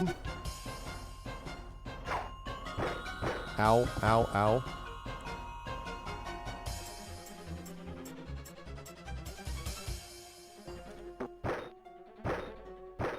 I am in big trouble. Do I have an item? I am in big trouble.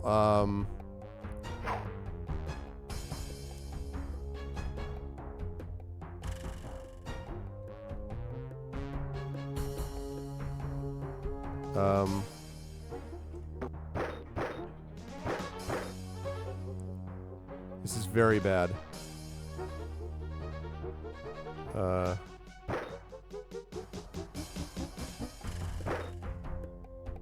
Okay.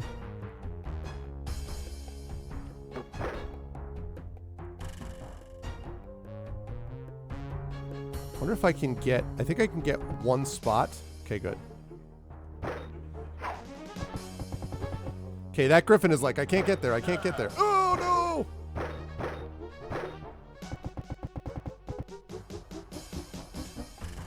I think Raven is just dead.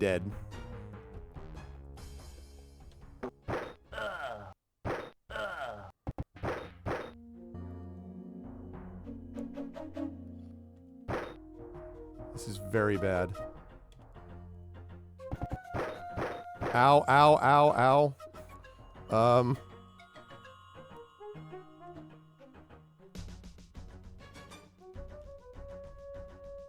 This is not going well, to be clear. I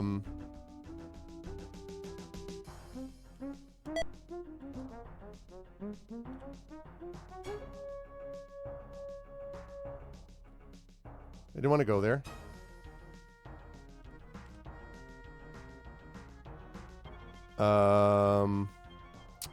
We got a problem because he's there and I can't have him cast right now, which is very bad.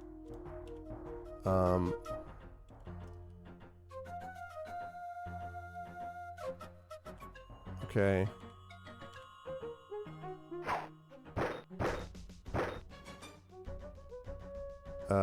Okay, wait. Now I can do it. Oh, I can do it.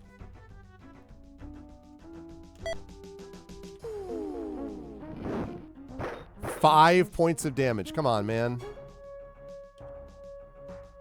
Alright, I gotta unready the bow and ready the scimitar.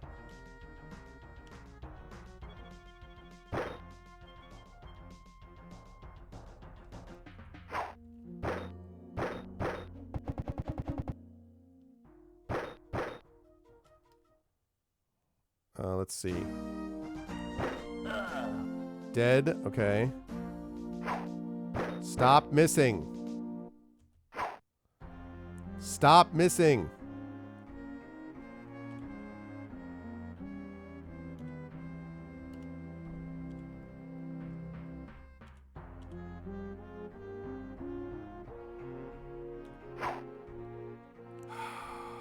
Really?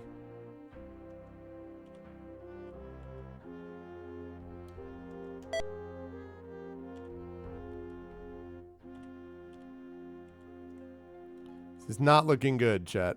This is not looking good. That's pretty much how I feel, is exactly what this music is doing.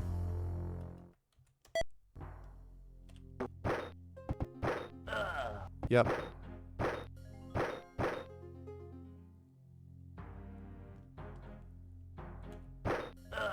Dead.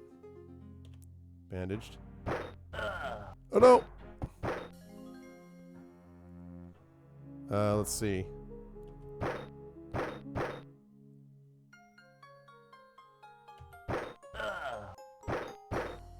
Okay. There are... This is very bad. Very bad. He does... Oh, well, actually...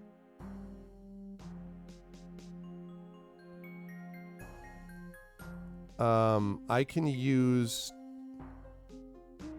Well, if I had my... I do have Shocking Grasp still.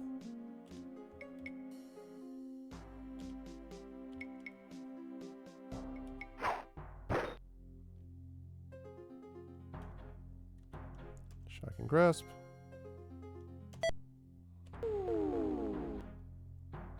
That did not work. Yep. Yep. Yep. Yep. Well, the monsters rejoice, for the party has been destroyed. Yes, I noticed. Oh my gosh. All right. That did not work out. That definitely did not work out. That was unfortunate.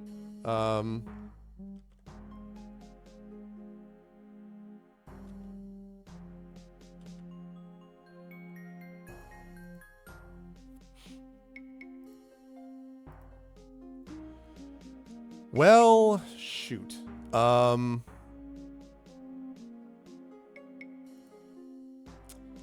I guess I can't go through there? I mean, the fireball, I don't know. They may not be strong enough to handle this, maybe.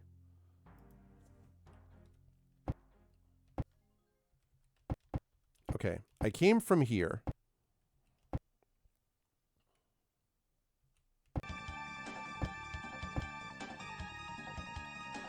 Maybe I can try here?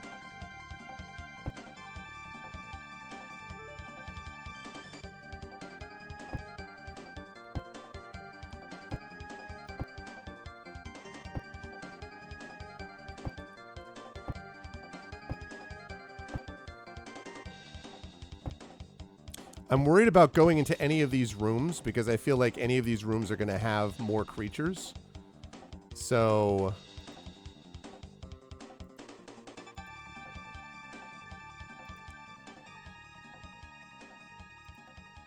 All right, let's try it.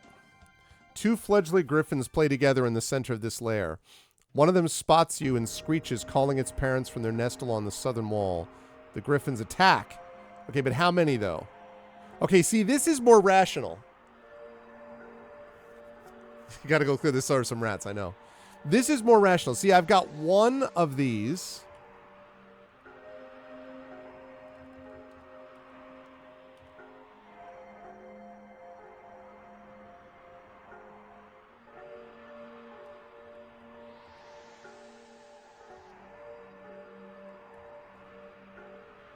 I think that'll do it.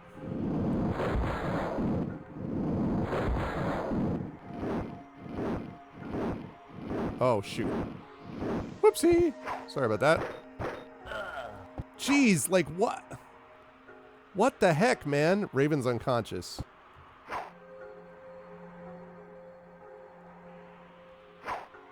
come on with the misses.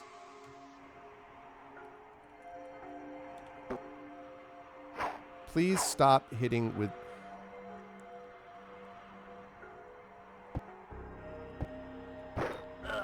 Okay.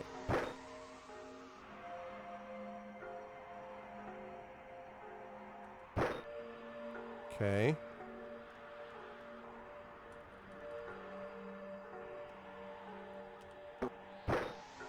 Okay.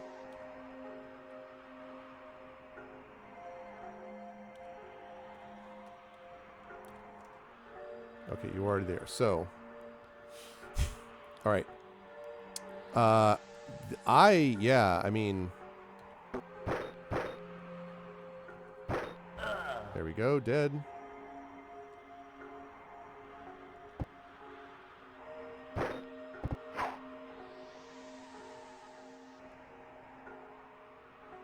Aim. Target. Okay, death to the fledgling.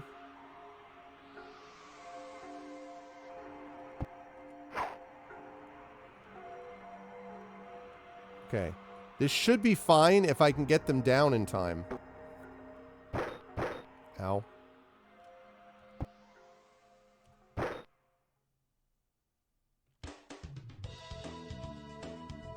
Actually, wait.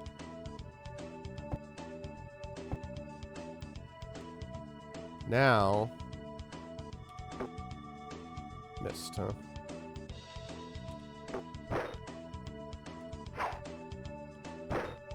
There we go. Woo! Okay. Still no treasure, though. Okay, well, first of all, do I have anything left? Do I have anything left to cure them with, maybe?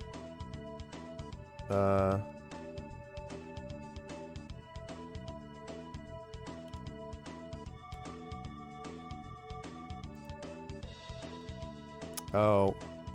Okay, so that's cure disease, yeah. Well, I'm going to need some healing potions, I think, or something like that, because right now...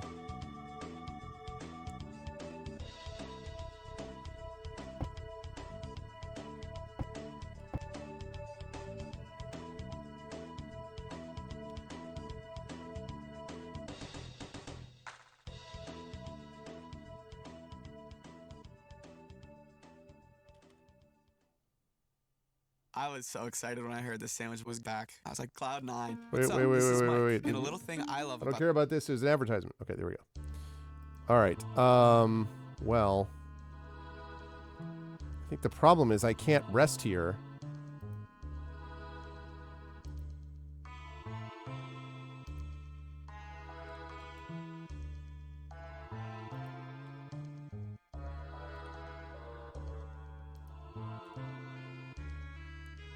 I have Bless, but... Oh, okay, she did get fixed. Okay, never mind. Never mind, I was confused about that. Okay, so she did get fixed. Now I'll never know which sandwich is back. Yeah, that was my fault. Okay, here we go. A worn nest has a few bones scattered in it as well as some fecal matter, making it unsuitable for resting.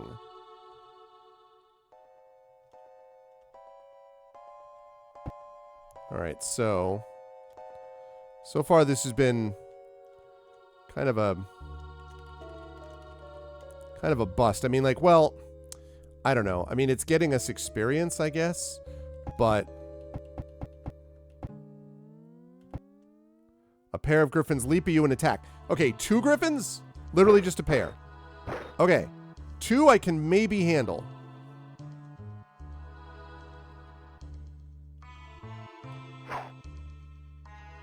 Although not if we're going to continue to... let's see. Not if we're going to continue to...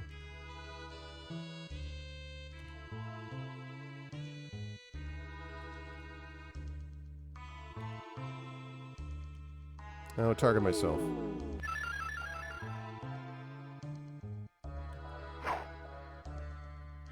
Swear to God, man. Stop missing.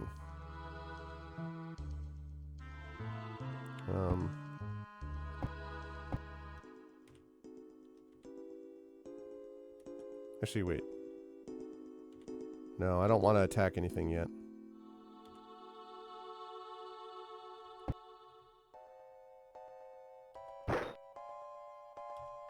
I need you dead. Need you dead as fast as possible. Okay, target.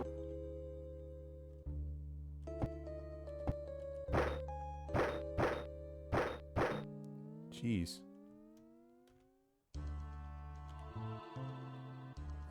Let's see. Guess I'll have you keep guarding.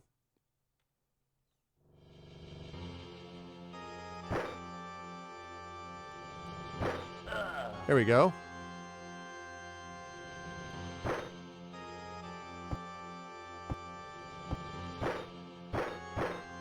There you go. That's who you want to be attacking is Seth.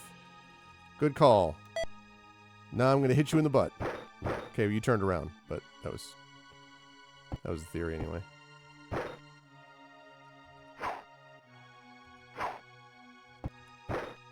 Nice. There we go. Hey, nobody went down this time.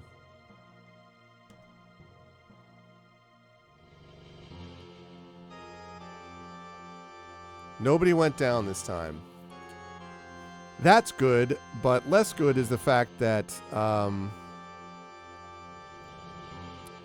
good as the fact that I still don't have any cure spells.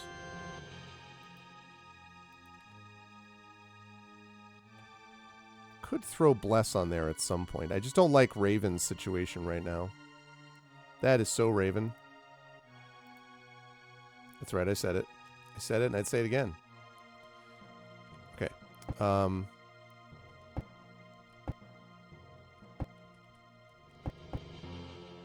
Pile of stick, straw, and bone mark the beginnings of a nest.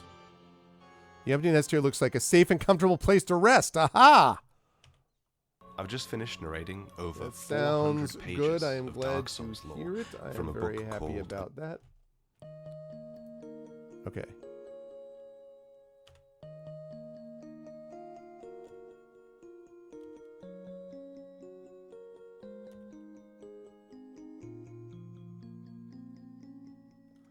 Okay, let's make sure that I have... Cannot do magic. Cannot memorize any more spells. Get those spells back. Get those spells back. And get those spells back. Okay, there we go. Now we're memorizing it. I'll never know what audiobook to listen to while eating my sandwich. Okay, good. That was great. Okay, so that is now that we got that.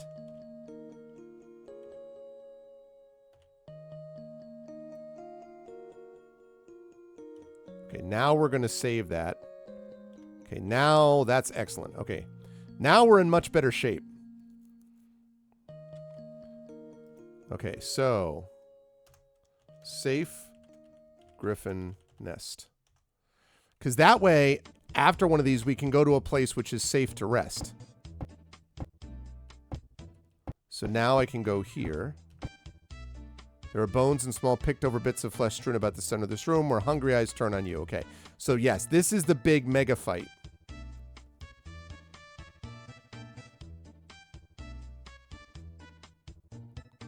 All right, so what we got to do is we got to set up a perimeter here.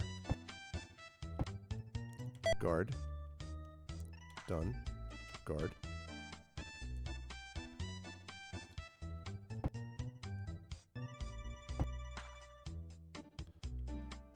Done. Guard.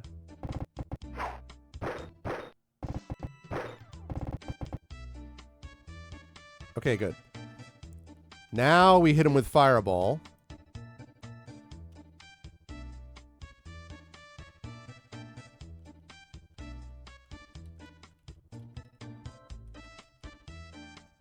Okay, I would like to hit these guys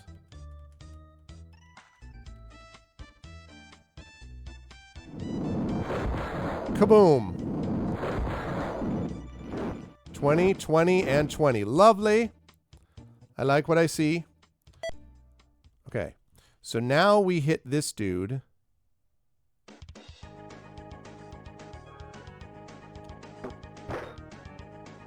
Nice. Okay, now. Doll. Nice again. I want to get the freaking... Thank you. Yeah. I understand that's a guard. But now we've got the perimeter set up, see? Nice. Down goes one Griffin. Do-do-do-do-do-do-do-do-do. Here's the combat music that is rolling. Now we got a rolling, Chad. All right. So now we're going to get some magic missile going on. And we're going to go after this one. 11. Nice. Okay. Let's see. I have to figure out. I have to give her something, some other ranged item. But in the meantime, we're going to give her some more magic missile. Use that on this, I think. Only 5 points. Okay. Nice. Down goes Frazier. Okay.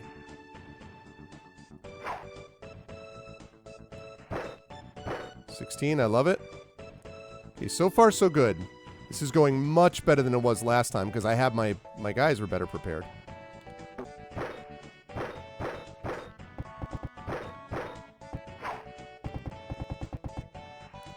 Griffin's like, hey.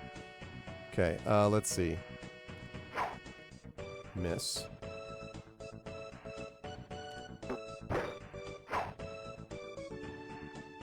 Let's go for this.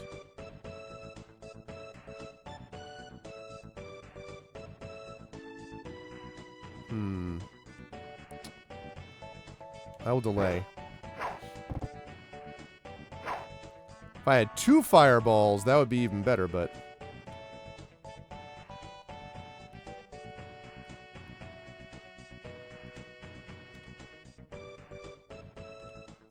Wait, are you out of darts? Oh, you are. Well, That's unfortunate because I need to get more darts. I'm going to go back to town after this once we get through this cave. Yeah, there are a lot, but I think... I'm just going to put you on guard for now. Okay, that one's dead. I'm going to guard. Also guarding. Alright, let's go for... Damn it. Guard. That guy could have gotten down there, actually, I think.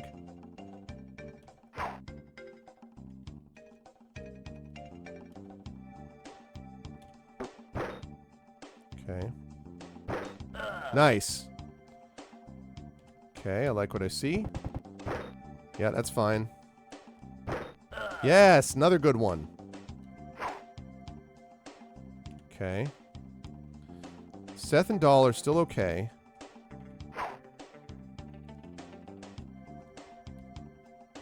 Okay, and then there's 5. 5, I love it.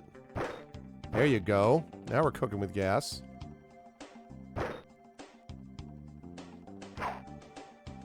Unfortunate.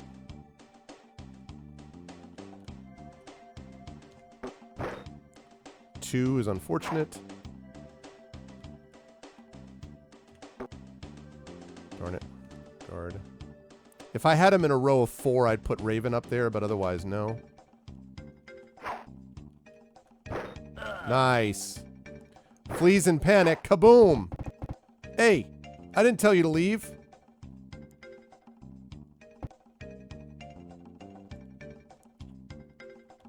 Delay.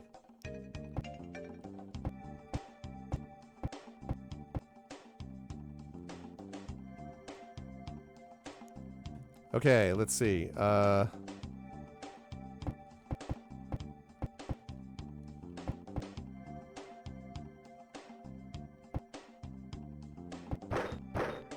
Okay, that hurt. But...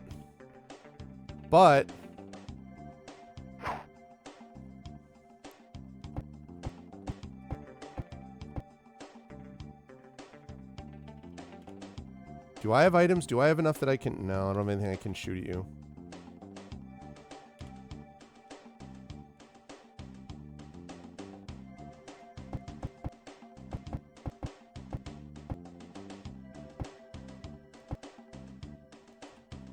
Okay. Darn it.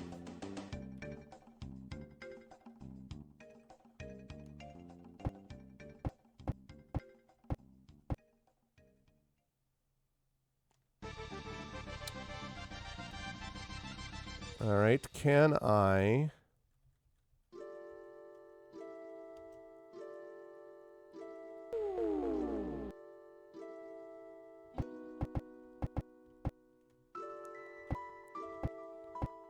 I need to get more, like... I need to get more ranged stuff for people. I don't think I'm going to be able to sleep this griffin is the thing, but maybe. No. Ah ha ha, but...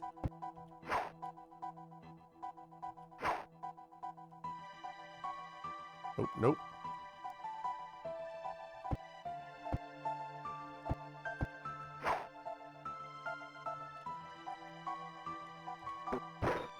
I did not give you permission to depart.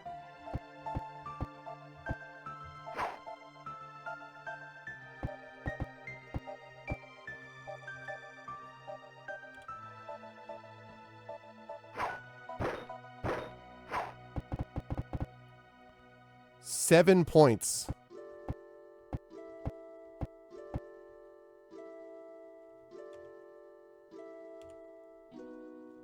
All right.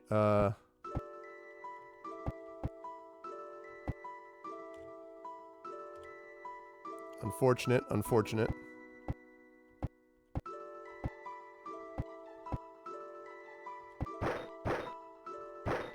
Yeah! Ha ha! They did not escape. Now, that's the way we do it, chat. And notice, by the way, that Valia... Now, do you see up that she's got the yellow bar underneath her name? Valia is now ready to level, which means that when we get back to town, we can level her up. That went much, much, much better. Much better. All right. So let's heal a couple people, shall we?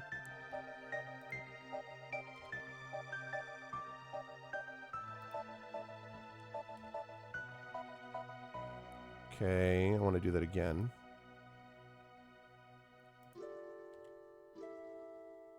Okay, he's better shape now. All right, let's see. Who else do I have who's a... Nope, it's not her. It is... One second. As I skip there. Okay, good. Right, so next up. Everyone lived is much better than TPK. But I mean, I felt like I was in much better... That's fair. I felt like I was in much better control of that fight, though, all the way through. See, this is the happy we beat the Griffins music.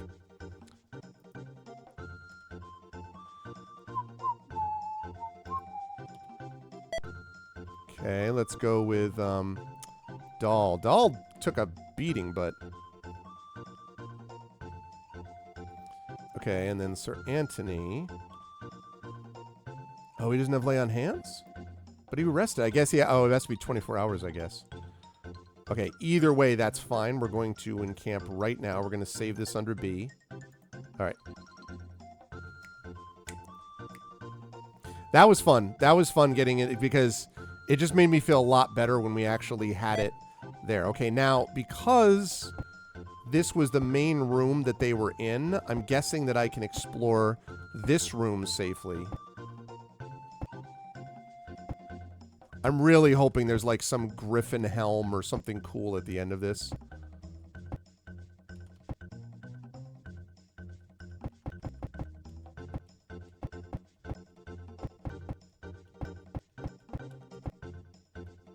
Okay. We are going to safe and rest.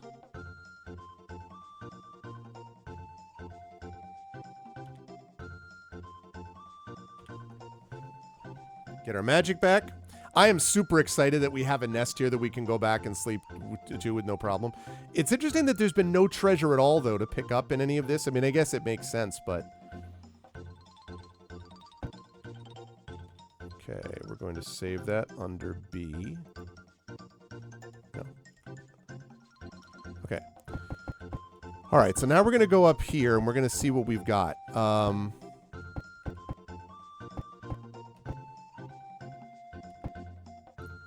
Waiting for you to enter the room. A griffin ambushes me from the side.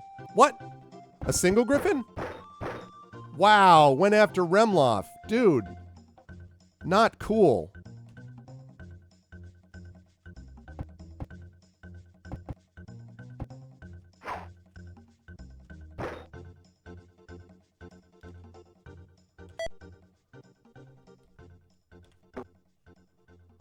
Hey, what's up, Cubic79? A guy named Darius Whiteheart. This is called Curse of the Fire Dragon, and it is for Unlimited Adventures. I wouldn't call it new. I mean, it's like 2000, 2001 or something like that, but it's definitely newer than the original game, of course, so there's that.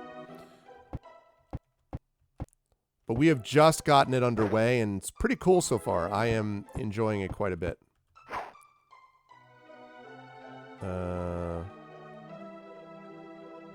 I don't want to have to switch him out yet.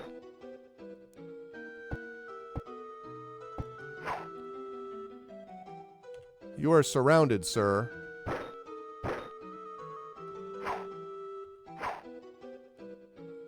Not that you could tell from the way that my people are missing, but... Come on, man. Ow!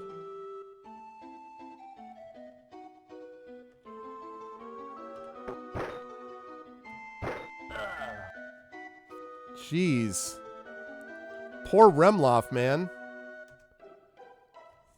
It is pretty cool. Yeah, I'm pretty excited about that. I'm less excited about the fact that that my boy Remloff just got ambushed. That's less great.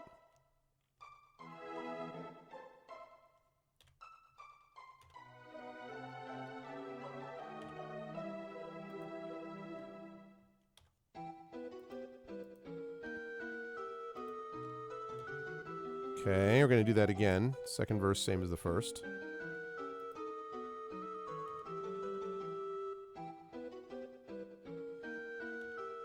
Okay, and then I need, let's see, Sir Anthony, I believe? Who is it, Valia? It's Valia.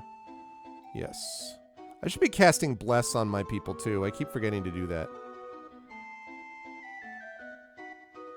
Got to do that again. Okay. That's pretty good, I think.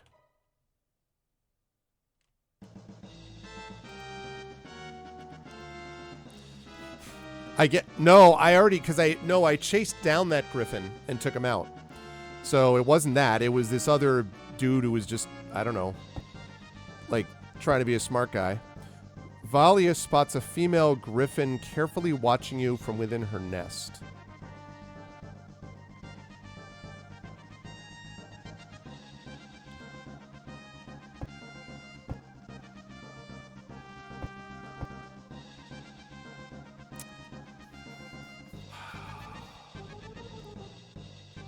I'm going to challenge it. Let's see. Yeah, if I'm taking out one griffin at a time, like that, for example, that's doable to me. I can do that. The issue is really when you get a bunch of them ambushing or a bunch at once.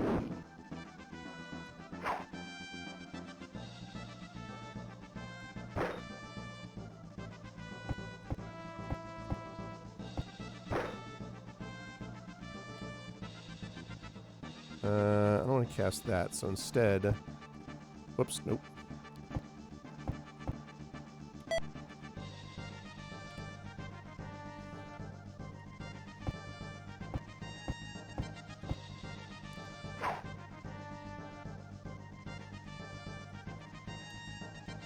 Target. Okay. Nice, there we go.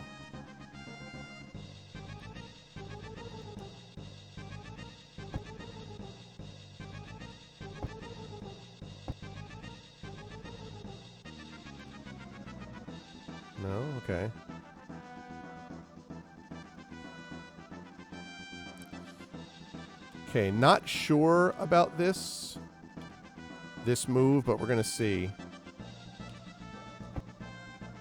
Inside the nest, there are 2 shining, unhatched griffin eggs. What do you do with them? Well, I'm going to take them. I don't know what I'm going to use them for. That could be very useful.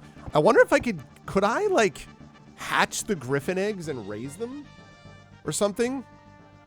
I mean, obviously, they're going to be a lot of money, one way or the other. Like, that's for sure.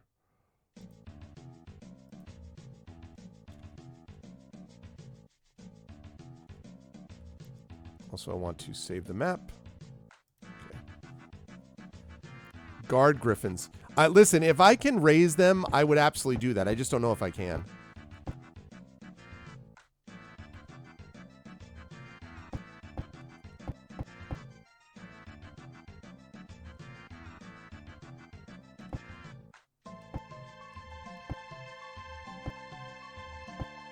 Oh, that's the cave. We just got through the cave, y'all. So this game turns into creatures. That's it. That's the cave. All right, let me make sure that I didn't miss anything. Oh, Screech is heard in the distance. Okay, I'm getting out. I don't know. I don't know what the deal with that is, but I'm not taking any chances.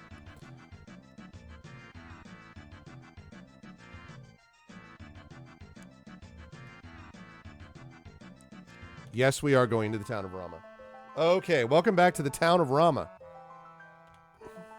Diorama. Okay. Okay. Now, what we want to do here is we want to go to the guy who trains because Valia is... Nope, wrong person. No. There we go. Valia is a cleric ranger, so can be trained. Although I don't totally know whether she can be trained by the people that I have. Let's see. I have fighter training. Let me see, and then I also have the cleric stuff, right?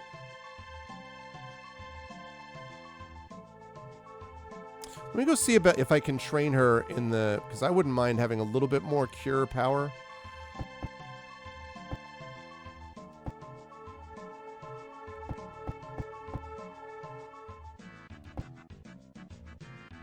Training. Yes. I would like to train you.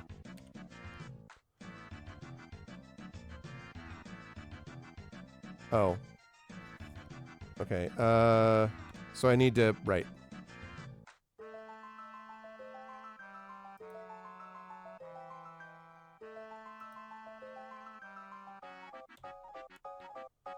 Okay. Select. Okay. Now I can train her. Yes, I wish to train. Alright, I wish to train you. Level 5 cleric. Congratulations. Alrighty. Worth it. Because now that that's happened...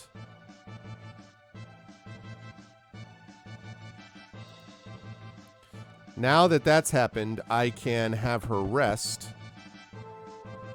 What's up, big boss? How are you?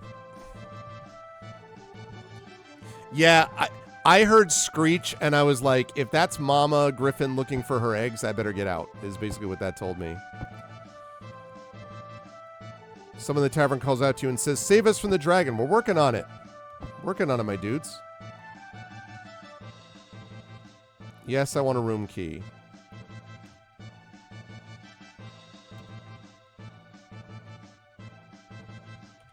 I wonder if I just get to keep this room. Oh, very nice. The well-furnished room. Warmth, safety, and some much-needed privacy. Oh, you can store items here, too. We need to also get... we got to get some more ranged weapons for people. Okay, but first of all... So, let's go with magic here.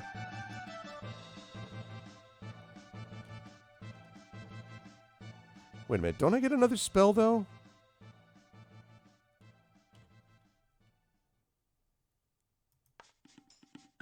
Wait a minute.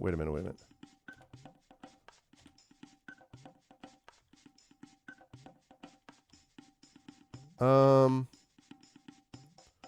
of all, let's do that.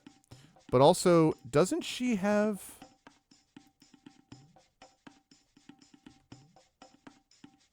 Okay, that might be all right.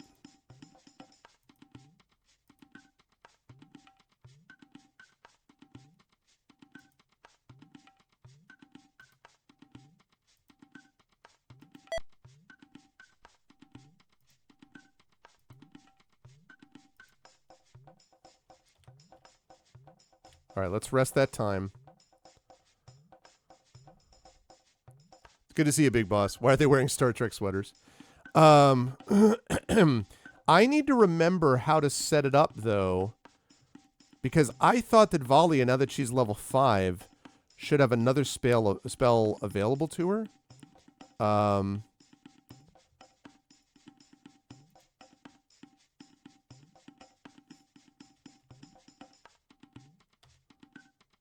If I view her and then do spells.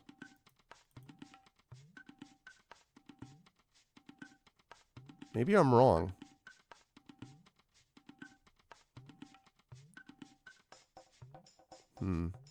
Because I would not have minded having... Because I want to change... There we go. There we go. There we go. This is what I'm looking for. Okay. So... Dispel magic, prayer, remove curse, bestow curse. Okay. Yeah, that was what I thought, and I was a little bit... All right, so prayer for one of these, and dispel magic for the other. I was gonna say, I was like, now wait a minute here. All right, we've got hold person, which hasn't been useful against griffins, but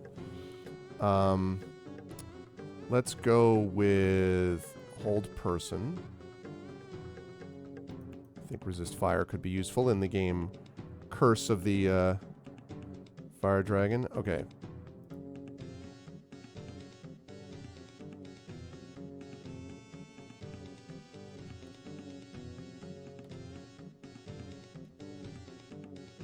Okay, there we go.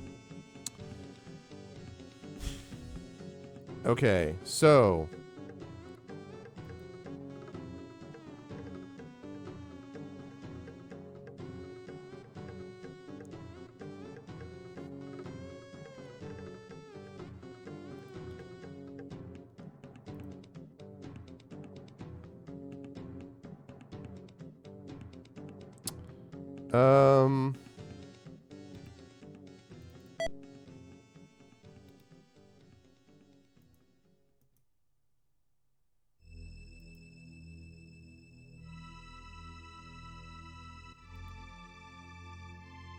Okay, I think that's probably okay, actually. All right. So, good. That is excellent. And it looks like Doll's about halfway there.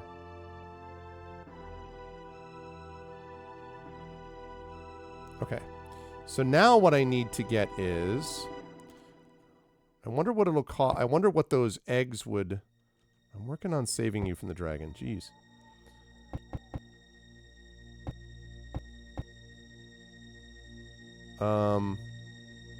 Would you buy these? Would you buy these things? View items.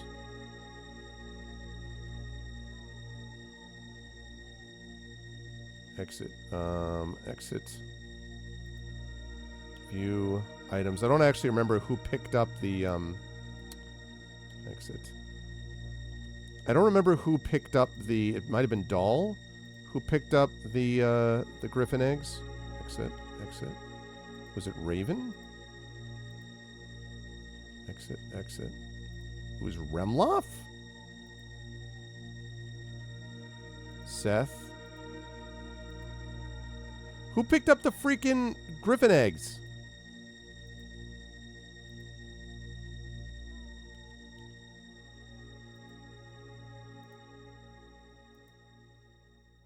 Is that like, I guess that's just a quest item then? Or something.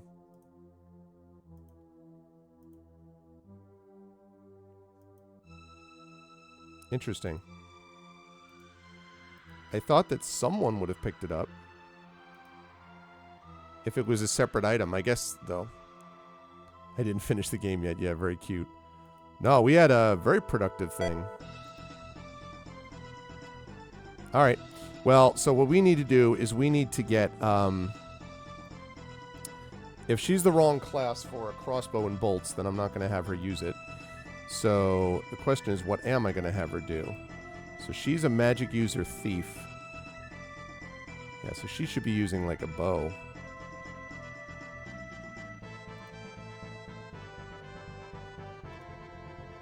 All right. Raven, I want you to take all this gold. Okay.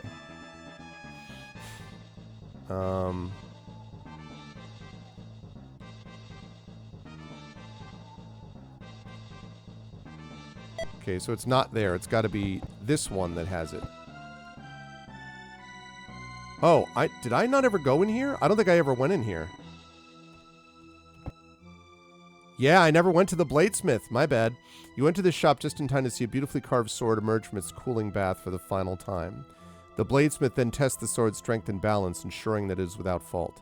She notices you. Hey, here you go. We got a female bladesmith here, still studying the sword, and asks, "How may I help you, friends?" You ask for information. Were you expecting a man?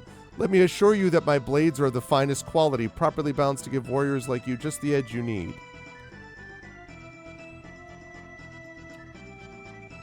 Oh, yeah, here we go. Here are the items right here. Oh, my goodness. Okay.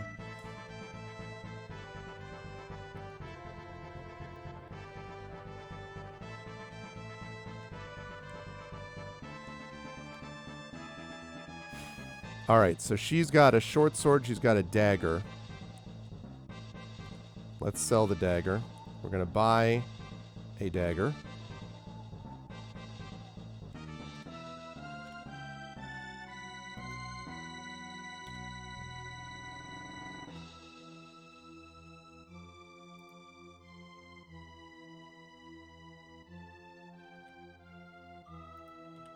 Okay.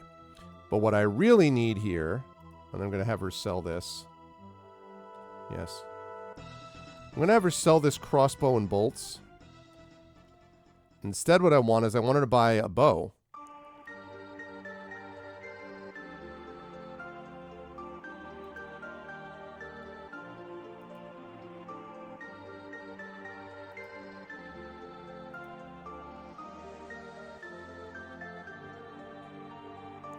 Also, I need to put a note there, which is...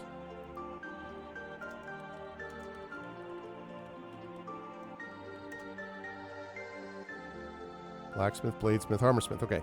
So, right. I need you... I think you're the one who has, like, the longbow and stuff.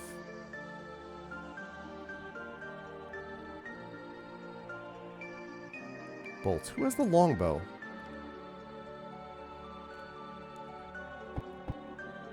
Might be this guy? No. Somebody has a longbow, darn it.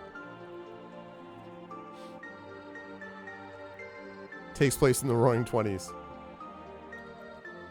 Okay. Let's see.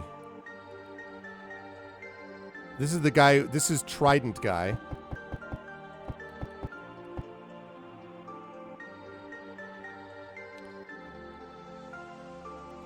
Who's got the... okay, that's the Pirius, right. Discount furniture. Oh, I think he has a longbow, though, for some reason, and I don't know why. But for some reason, the guy who sells mostly furniture also has...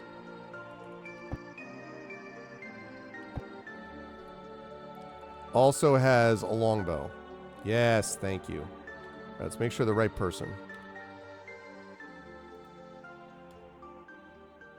Okay, let's make sure that she can equip it.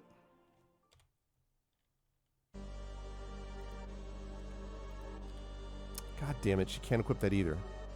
Alright, so she's going to need a sling.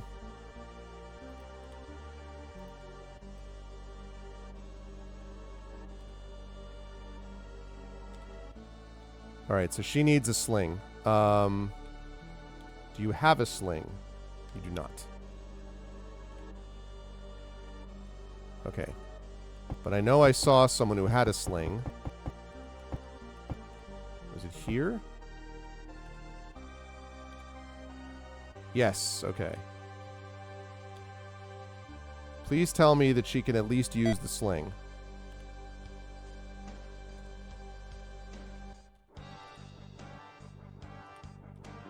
There we go.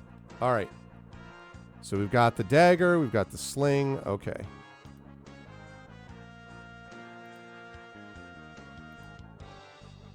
Nice. All right, good. That takes care of that. So now we just need to get... we need arrows.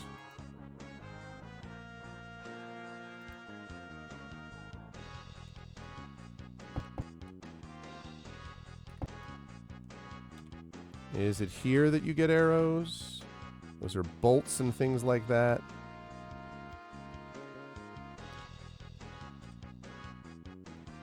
Alright, so it's up here. In Bob's Discount Furniture. Did we get arrows, maybe? Yes. Alright. Okay, who is it that's got that money? Or that's got the, might have been Valia? Yes, so she needs more arrows. So I want you to buy...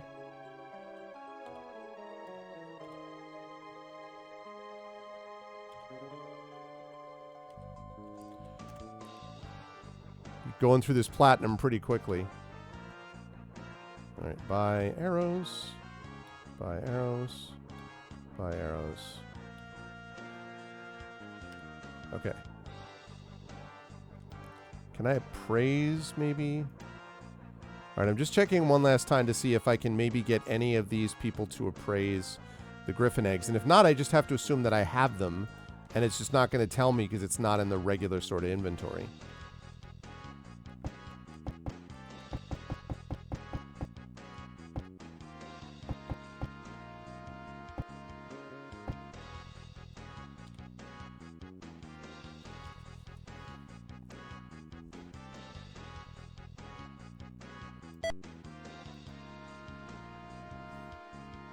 Okay, and we're going to save that under, I believe it is A. Okay, just want to check one other thing here before stopping for today, although I'll be over on GOG.com in about 55 minutes or so. Okay, so we checked out Stonehenge, we checked out, actually I wonder...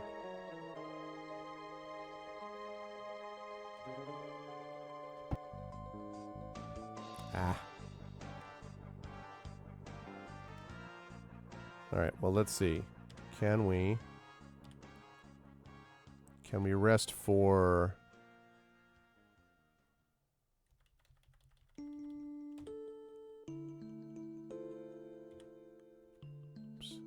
Oops.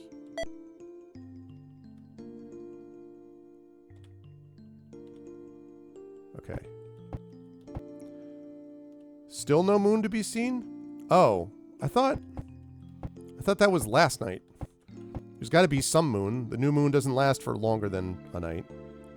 Or that's okay. All right, so we've been to the Griffin Cave. We've done all that kind of good stuff. Searching through the dense forest, you come across an old gray cabin hidden amongst the trees. Do you approach? Spider Grove? The path on which you now tread has seen little use as it is overgrown with underbrush, weeds, and tall grasses. Cabin lies just ahead. Rundown cabin stands here amongst the trees. The wood is old and rotten, the door hinges are rusted, and the windows are covered with dirt and green moss. This place is falling apart, someone says. An old hermit probably lives here and can't take care of the place, someone else says. Valia steps up and knocks on the weather-beaten door, but no one answers. The door before you hangs loosely on its rusted hinges. All right, well, let's look around it.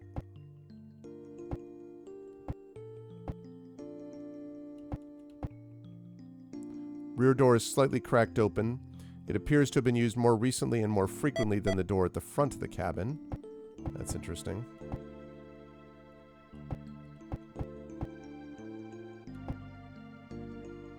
There's a path here marked with an occasional stone which leads straight ahead through the forest. Another small building stands in this clearing, though this one is in much better shape. The structure appears to have been built fairly recently and sturdier wood was used. Really? Interesting. Whoa, what? A scratching sound can be heard from within the building.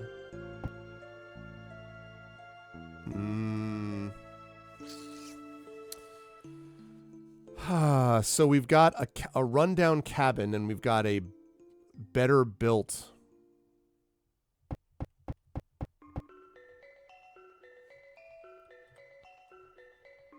Alright, I'm in camp. Let me save. I'm going to save this as B.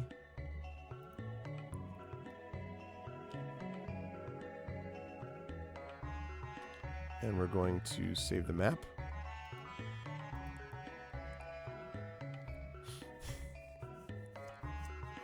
There's a sequel to To the Moon Beach episode? Really? To the Moon was great. Sad, though. You turn to look around. Thick masses of spider webs fill the southwest corner of the room, and you notice something very peculiar pushed against the door straight ahead. You also hear strange chittering. What could that be? Valia asks. Gee, I wonder. Oh, horrors! A pale, shriveled body lies against the door, wrapped tightly with sticky spiderwebbing and completely drained of blood. The chittering stops, drawing your attention away from the ghastly sight, and towards a giant spider which lunges at you from the corner! Giant spider! Oh, geez.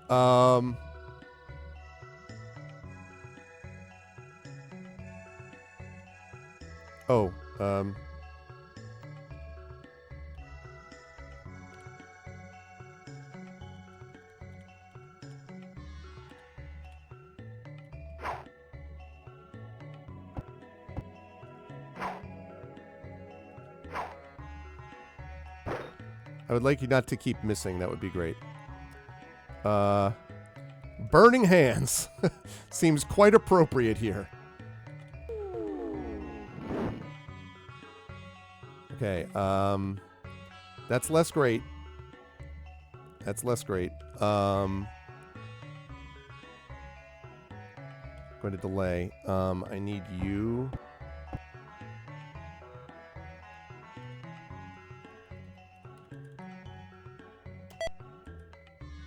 What? Why? Oh. Help if I ready the arrows. Nice. Good shot. Raven is unaffected. There we go. Nice. Nobody got hit. Success. No one was hit at all. Again, no treasure. So that's why no one answered the door, Dahl says dryly. The slain spider now lies at your feet beside the shriveled old man.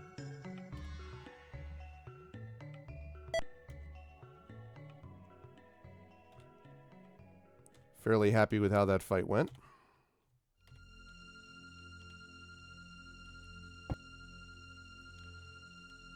Spider's web is too thick and too sticky for you to climb through. An old cot and some blankets lie on the floor here. This tiny room appears to be a small laboratory. Bottles and vials stand on shelves, and rare flowers and herbs rest on a table next to an open book. There are several books, actually, with titles like The Healing Power of the Herb, Creating Potions, and Exotic Plants. But the opened book on the table is titled Deadly Poisons and Their Antidotes. Poor fellow. Looks like that old hermit was an apothecary, Dahl says. What do you want to do? Let's read the open book. Pages before you must have been thoroughly studied. Notes are written in the margins and complex formulas are underlined. The chapter deals with creating an antidote for the giant spider's lethal bite, and it mentions that samples of the spider's poison are needed. I think it's a little too late for him, someone says. Alright, well. Let's take the vials. We have found treasure. Yeah, buddy. Okay, Dahl takes one.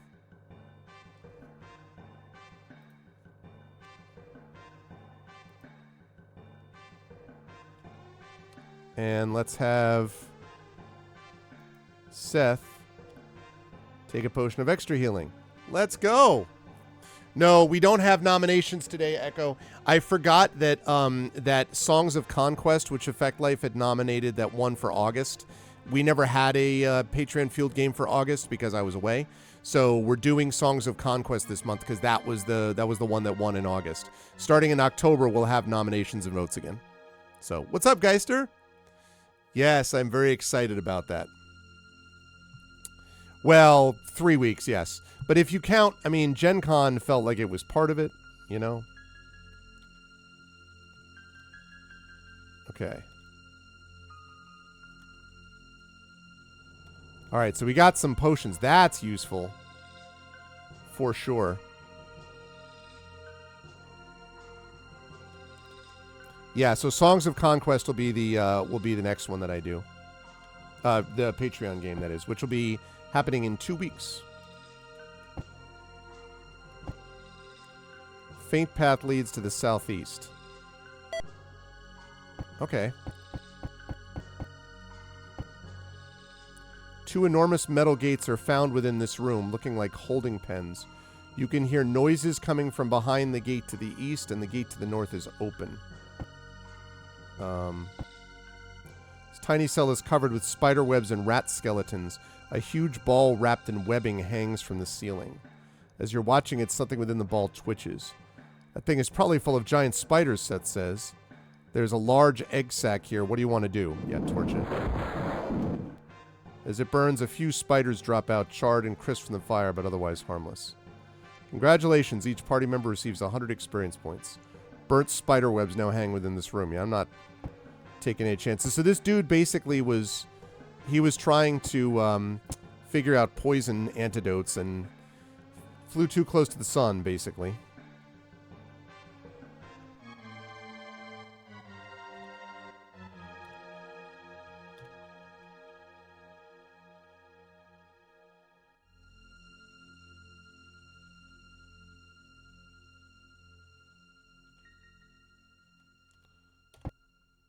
Uh-huh, huge spider. I figured. That's all right. Let me battle this one spider. Woo! I gotta get Raven off the front line.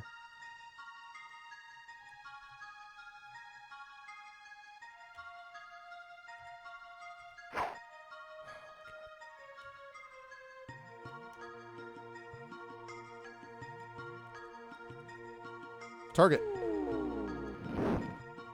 Nice.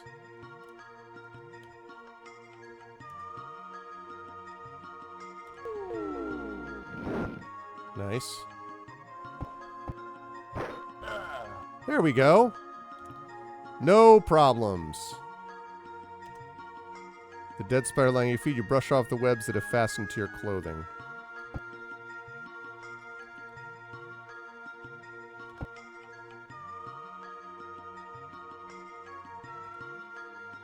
Okay.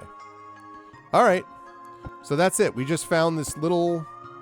funny little apothecary thing. This poor old dude. But we did get some healing potions, which was... Right, okay. I know about that. Yep. Nice. Okay. And so next time that we start, we're probably going to want to go up here and then go south and west. But first what we're going to do is we're going to heal just before I forget.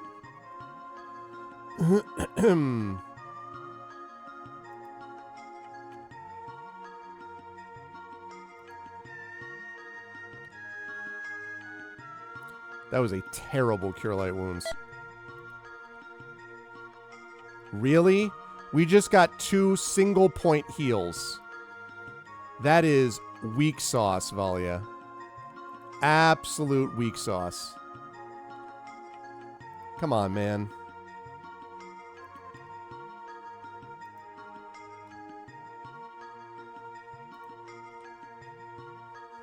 That's better. Jeez. Okay. So we encamp. We save. I'm going to save it under B. No, because we're going to also... we're going to do a backup save. Spider Grove. Okay, September 2024. Nice. Okay.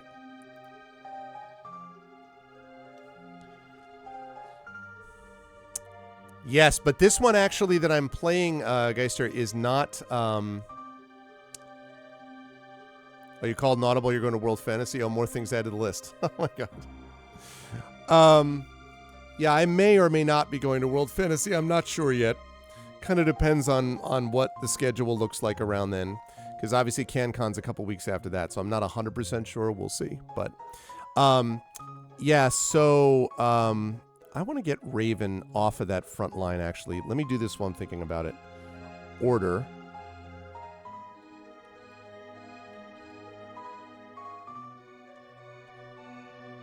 Okay, and then I want to get... Sorry, let me just do this for a second while I'm thinking.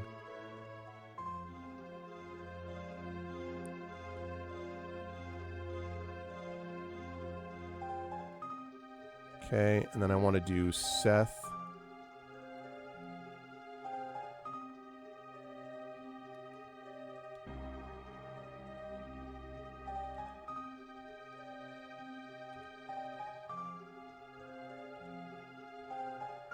That's better. That's a better order, I think.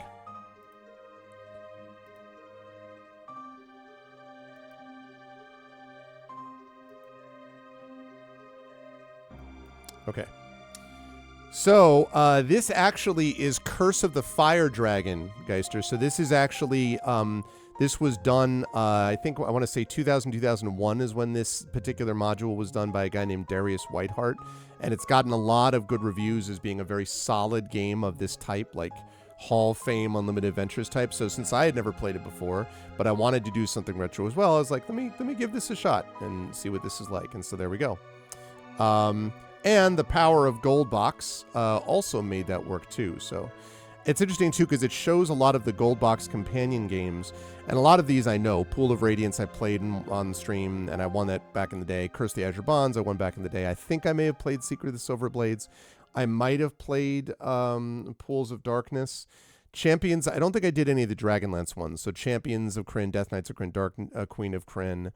Gateway to the Savage Frontier Treasures, I don't think I did either of those. Savage Frontier. But then the other ones, Countdown to Doomsday and Matrix Cubed, I'm not familiar with those at all, so I don't know what those are like.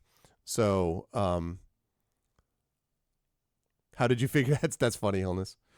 So yeah, but we now have gotten through the first one of these. Whoops, nope, wrong thing. That's not what I want. The first session of these, but I am very excited about this, chat, because I think that number one, I am enjoying getting a chance to kind of, sink my teeth into some very retro stuff after doing a lot of very up-to-date new stuff with the Retro 7, with the Final Fantasy 7 Rebirth and so on. So I'm excited about that. And I think that as the word gets spread, more people who played games like Geister are going to be interested in this, but there'll also be people who, having played it or heard about it, but have never seen this particular module, I think will be into it. And so I am excited for all of that. I think that's going to be a good time. And what is this? Cloud Sync is delayed. Oh, yeah. I know about that. So let's do that and get rid of that. So I am excited about playing it, and we're going to play it a fair bit over the next couple of months, including during my subathon. For those of you who missed it, my subathon is going to be taking place on the 20th. So September 20th and 21st, it's a Friday into a Saturday. I will talk more about the way this works, but the essential idea is the more support that we get in terms of subs and Patreon support, the longer that I play. Last time it was a huge success. We ended up with something like 130 subs, which I think is a record. And the Patreon had hit like 125 or 130, which relative to when I started getting subs was a high mark for that. So I'm hoping to pass both of those. If I can get above 130 on the Patreon, and if we can pass 130 in subs as well, I would say that's a big success. And again, I did it last year as an experiment, but excuse me, it was such a big success that I was like, well, I got to bring this back this year. It was a lot of fun. And also it was, it was a help financially in terms of the channel. So that's going to be happening on Friday and Saturday. There will be some giveaways. There'll be a couple of surprises as well, but a lot of Unlimited Adventures. And there's going to be more of this Unlimited Adventures on Thursday as well. So, but that was the deal with that. I really enjoyed that. I hope you folks did as well. I am looking forward to more of it. Yeah, there's a kind of exploratory, thank you, Trippet, for doing that. Yeah. There's a kind of exploratory quality to this that I really like. And yet there is, we know now, an actual thing, which is the sort of purest of elements. Actually, you know what I just thought of? They said they had to go to each side of the map, right? I'm wondering now whether one of the things that I had to do is bring the guy the griffin eggs. Like maybe the griffin eggs themselves, because I think he said each corner of the world, but I was assuming that it was a larger world map than that. So I'm wondering actually whether part of what, like one of the elements is the griffin eggs. I may hop on and check and see if that's true, because I'm very curious. In fact, all right, I need to check this quickly because that I had not even occurred to me, and I'm wondering if that's part of the issue, if that's part of what's there. Okay,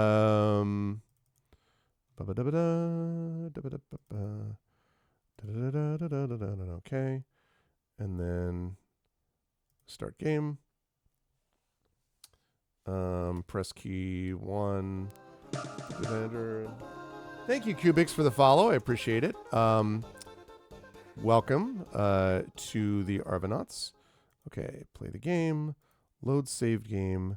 I think it's load A. Shoot, I don't remember actually if it's A or B. No, it's not that. It's load B because that's where I was. Okay, begin adventuring, right. All right, I just want to check and see. Right. No.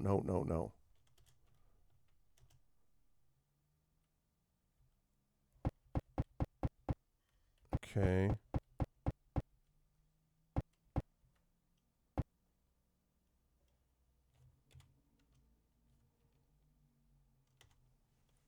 Ah, okay. So the eggs of the griffin, interesting. Okay. So check this out, Chad. I just looked to see. The eggs of the griffin, actually, you can see this. The eggs of the griffin, it says, are not part of the elements needed, but he will buy them for us for 800 platinum pieces. I told you they were going to be worth some serious, serious coin.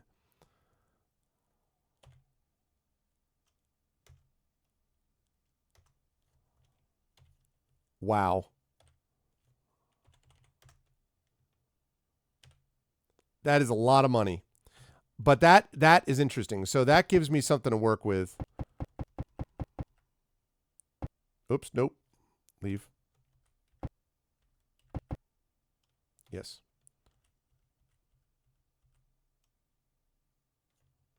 No. Okay, so now we are going to save. We're going to save it as B, and we are going to exit play. Quit from game. Yes. Okay, great. Good. That is quite a few level ups. Yes, it is. That is very cool. All right, good. So now I know. I knew that there'd be something with the griffin eggs. I just didn't know what.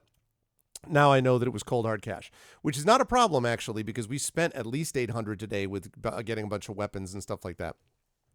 Exactly.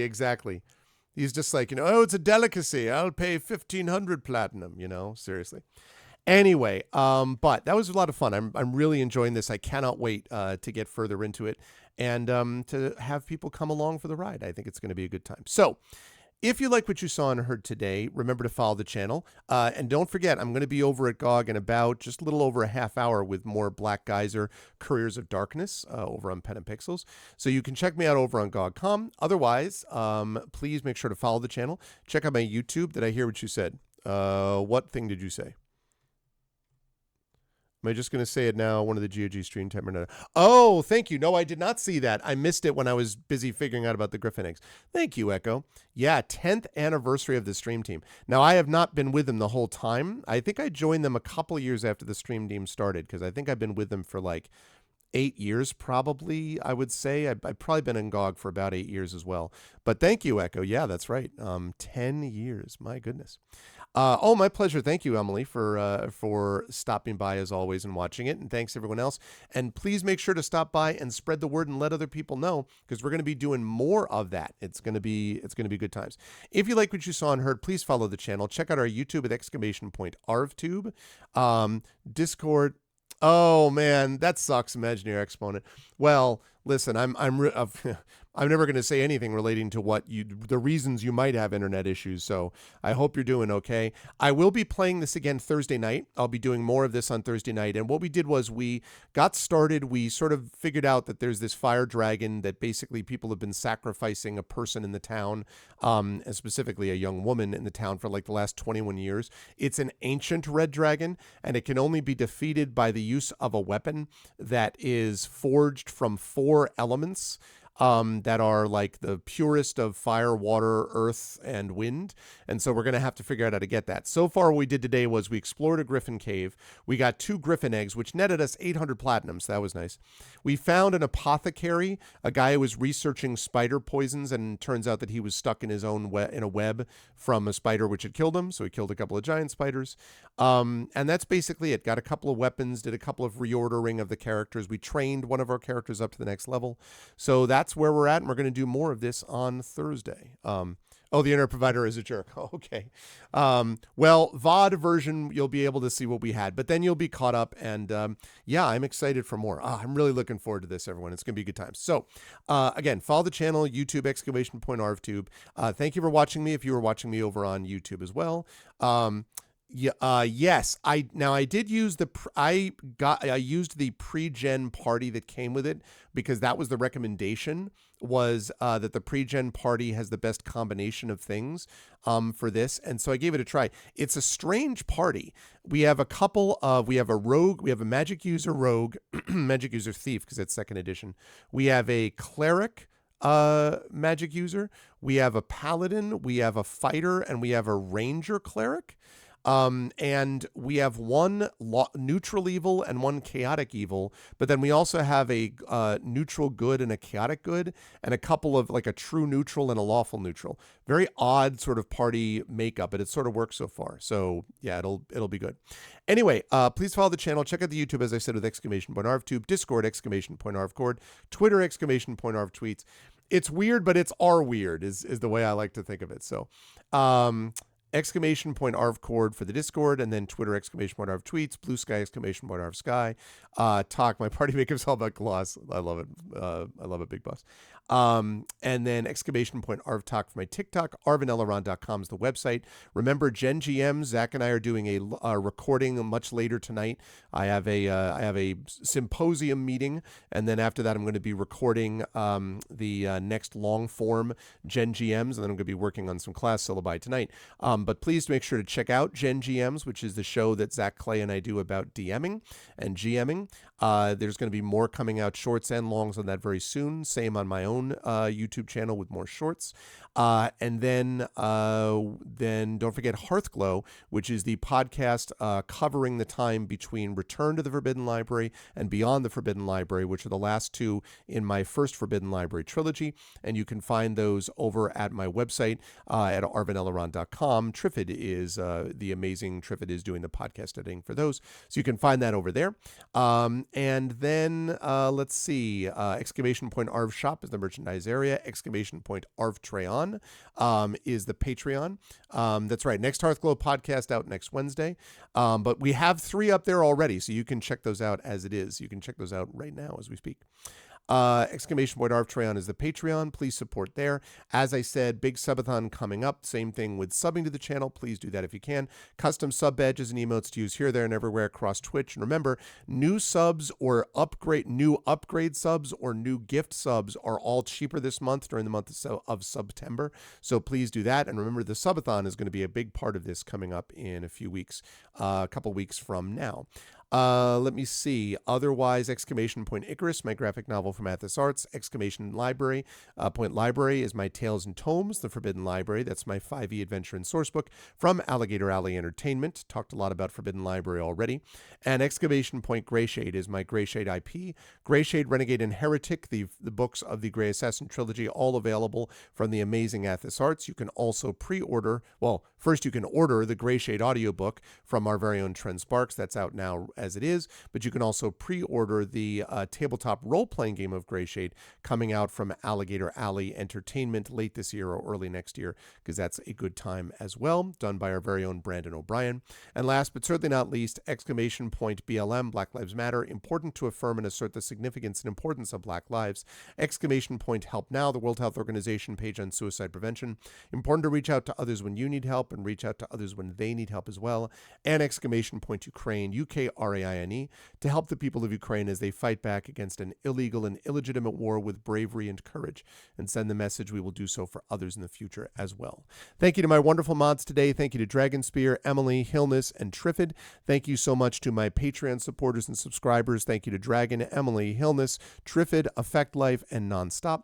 And thank you so much to my viewers. Thank you to Big Boss, to Black Fury, to Craigery. Thank you to Elidorino. Thank you to Enthalpy Flow, to Famous Adventurer, Fraswar. What's up, Frass? Thank you to Imaginary Exponent, and thank you to Jagtris. That's it for me. I will see you folks over on GOG Comms channel in about 25 minutes for more of Black Geyser, Couriers of Darkness. But until then, everyone, as I always say, please be good to each other, and bye for now.